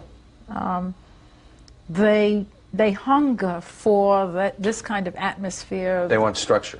They want structure. I could not run a place as well as this place is run if children didn't want to really have structure and predictability. Come over here, please. She tells teachers that they have to try and reach every student, not just the smart ones, because you can't predict which ones will respond. She tells a story about a terror from Philadelphia who transferred into her English class. And I'm writing on the board 2 weeks from now, book report, do first choice is your choice, and be prepared to write about it in class. And the class is bent over writing it, and the new boy from Philadelphia said, I ain't doing that.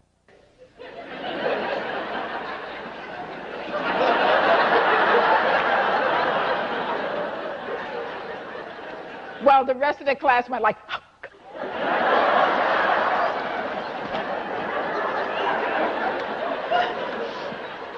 so I said, come up here.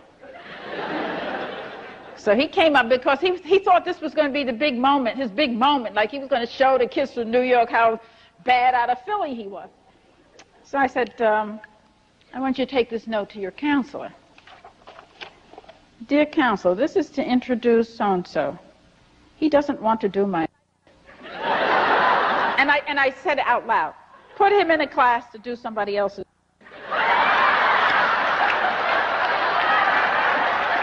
The kid said, please, please, please. So I didn't look up. I said, if you can be back in your seat by the time I look up, I will forget this incident.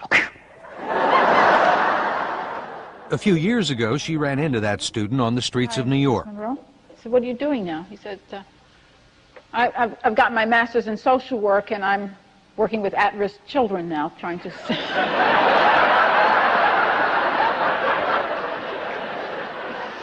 So you don't know. All right, turn and talk. Share an idea from that second clip. 1 minute.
20 seconds.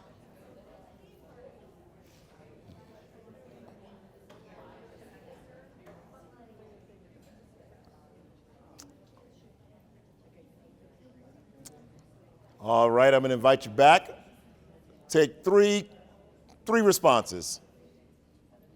Hopefully these conversations continue after today, but three.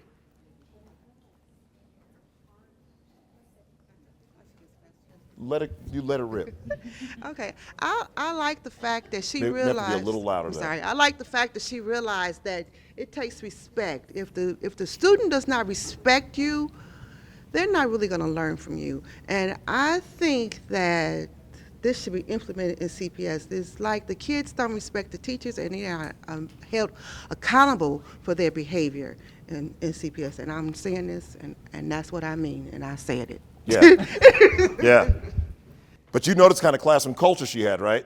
Because back in the day, like before cell phones, it'd have been like, ooh, you got. But he made that statement. It got quiet, like, bro, you on your own. Don't even look at me. No, I don't need that pen back I gave you. Keep the pen. I don't even want to know I know you. I told you not to mess with this woman. I liked that she was. You have to be a little louder. I liked that she was focused on reminding the kids of what they can control, and that they're not responsible for those things at home, that they're not under their control, and just the relief that they felt. That's right.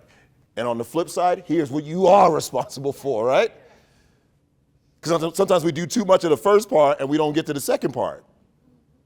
Right? Then we end up bubble wrapping the kids all day. It doesn't serve them. Great observations.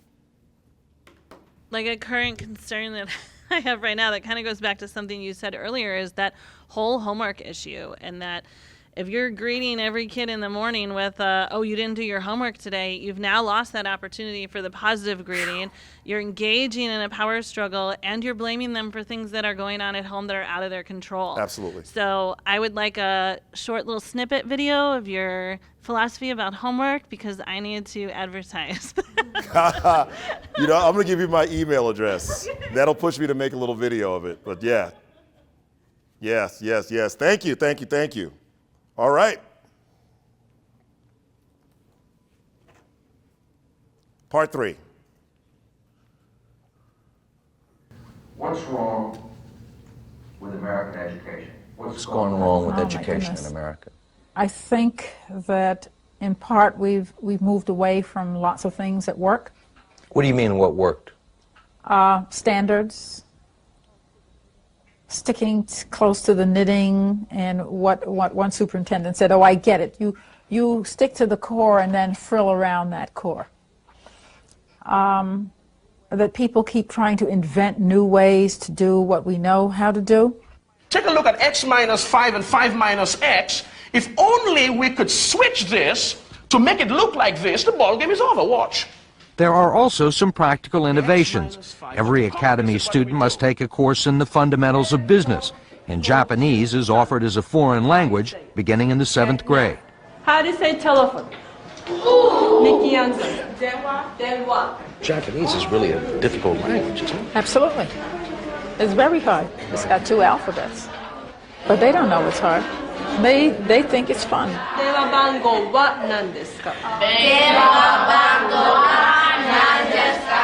Are you sure all the stuff's right? Yes. Pretty good. It's all part of Dr. Monroe's vision and her unshakable belief in the power of education and the idea that teachers can transform lives. Why aren't there more schools like Frederick Douglass all over the country? It's a question everybody asks, and there are other Frederick Douglasses around the country. There are not enough of them. And the reason that there are not enough of them is that the work is very hard. It's very hard to do this day after day after day. You really have to have the staff and the principal being maniacs, who don't know no, who assume nothing, who take no excuses, who come for the kids. Let's start writing. Yes.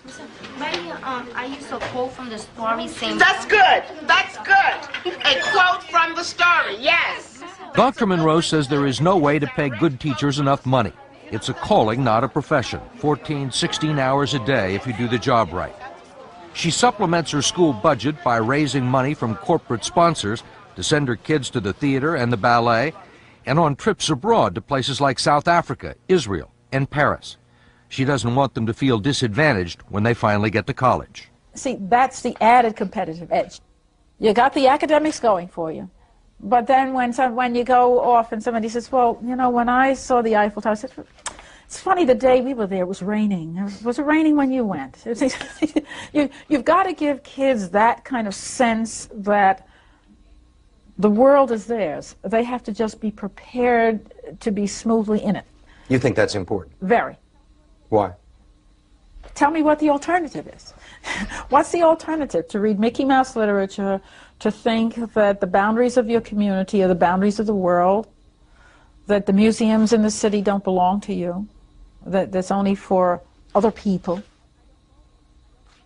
I don't know an alternative. You think that somehow this changes them? I know that does. And I'm expecting them to be leaders of the world. All right, turn and talk one last time. 1996.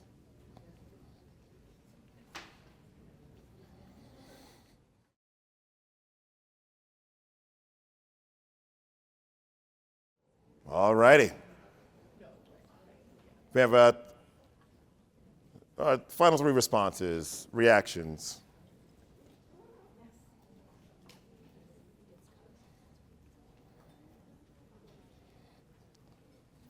When she talked about why they are changing, Do me a favor, talk to when the she gentleman. talked about them changing the standards, why they keep reinventing the wheel, and an example is trying to help my granddaughter do her math with this new division that I didn't learn. Right. I had to look it up on Khan Academy. I don't know. Right. Why change it? It was working before. It was working before, and I don't, but again, back to this morning, like, I want that to get solved at school. Right? I don't want you on Khan Academy, ultimately. But yeah, but you're right. We reinvent things. Yes. Yes. She mentioned that the kids don't think that Japanese is hard because, like, no one's told them that it's hard. And, like, here we are as educators sometimes, like, I don't know if you can do that. That's right. That's right. Instead of, like, here's how you can get there. That's right. That's right. Take the swing. Take the swing. They'll follow what we tell them. I love the point that she made about them having that world experience too, because I do see that with a lot of my students. I just had a conversation with a student on Friday, and he didn't know what Taste Chicago was. He had never been to a street festival, never. When I even showed him pictures, I go, oh, I just thought he just didn't understand what I meant. I showed him pictures. He grew up in Chicago, never even been anywhere where there was like any street festival where you could get food on the, and he's like looking at me like, I never saw that. I'm showing him pictures. So if he hasn't seen that, what does he see? And then I just feel like that in such a bigger global way, but giving them that opportunity to see things that when they do go out into that college and beyond, and those people with these elite people that they're competing against and can have those conversations, it can only bring so much, not just learning, but that confidence and everything that goes along with it, which I think is awesome. That's right. I mean, I was blown away when I first saw this, and she's sending kids to Israel and South Africa. And I was like, okay, I can't do that yet, but I got kids who hadn't seen the Atlanta skyline. And then I've gone places like in the greater, Chicago area where the kids have never seen the lake. And I worked in San Luis Obispo, California a couple of weeks ago. This is like 2 blocks from the beach. And the kids have never seen the beach. Never seen the beach. Yes. I wanted to say that, a lot of kids they're the product of their environment. That's right. But when we take them and meet them where they are, then it's our responsibility to plant a seed. And that's what that principal is doing. She's planting seeds for them to grow, for their expectation to be, just because you're a product of your environment doesn't mean you have to become that. Children don't become things that they don't see or be exposed to. That's right. She expanded their vision. Right, so now you can become a product of the interpretation of your environment. Right? That's the whole fable about the dad who lived on the wrong side of the tracks all his life, always hustling, always committing crimes, always into illicit activities, had 2 sons. One son followed his exact tracks, ended up behind bars, and they asked the son, why do you think this happened to you? He was like, well, look who raised me. The other one became a physician. And they asked him, well, how did you become a physician? He's like, well, look who raised me. It's about the interpretation of our environment. Last thing. So we're going to finish with this clip. I love it because it's nice that Dr. Monroe happened to be from Harlem, kind of gives you some built-in credibility, which is awesome, but it's not always the case. And so this last scene depicts a teacher, based on a true story, who came from like the other end of the socioeconomic spectrum and had real challenges connecting with students, but eventually found a way through journal writing. And so we will end with this.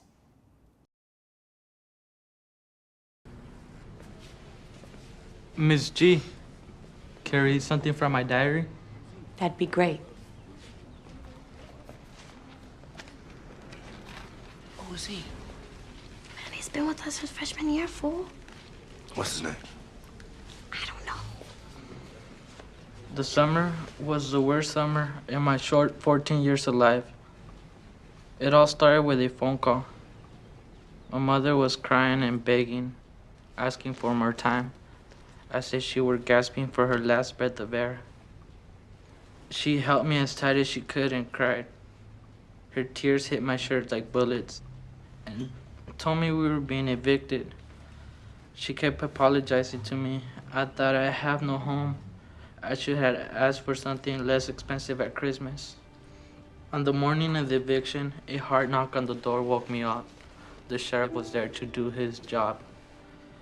I looked up at the sky, waiting for something to happen. My mother has no family to lean on, no money coming in. Why bother coming to school or getting good grades if I'm homeless? The bus stops in front of the school. I feel like throwing up. I'm wearing clothes from last year, some old shoes and no new haircut. I kept thinking I'd get laughed at. Instead, I'm greeted by a couple of friends who were in my English class last year. And it hits me, Mrs. Gerwell, my crazy English teacher from last year, is the only person that made me think of hope. Talking with friends about last year's English and our trips, I began to feel better. I received my schedule and the first teacher is Mrs. Gerwell in room 203. I walk into the room and feel as though all the problems in life are not so important anymore. I am home. Yes, you are.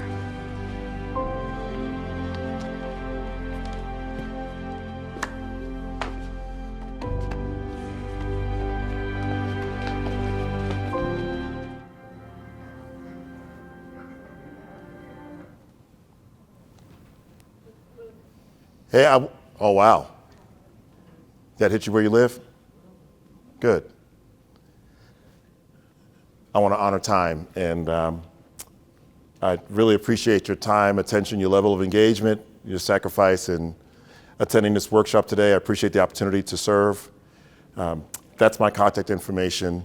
Again, the QR code will take you to everything I do. If you've got something time sensitive that you want to reach out to me about, email me.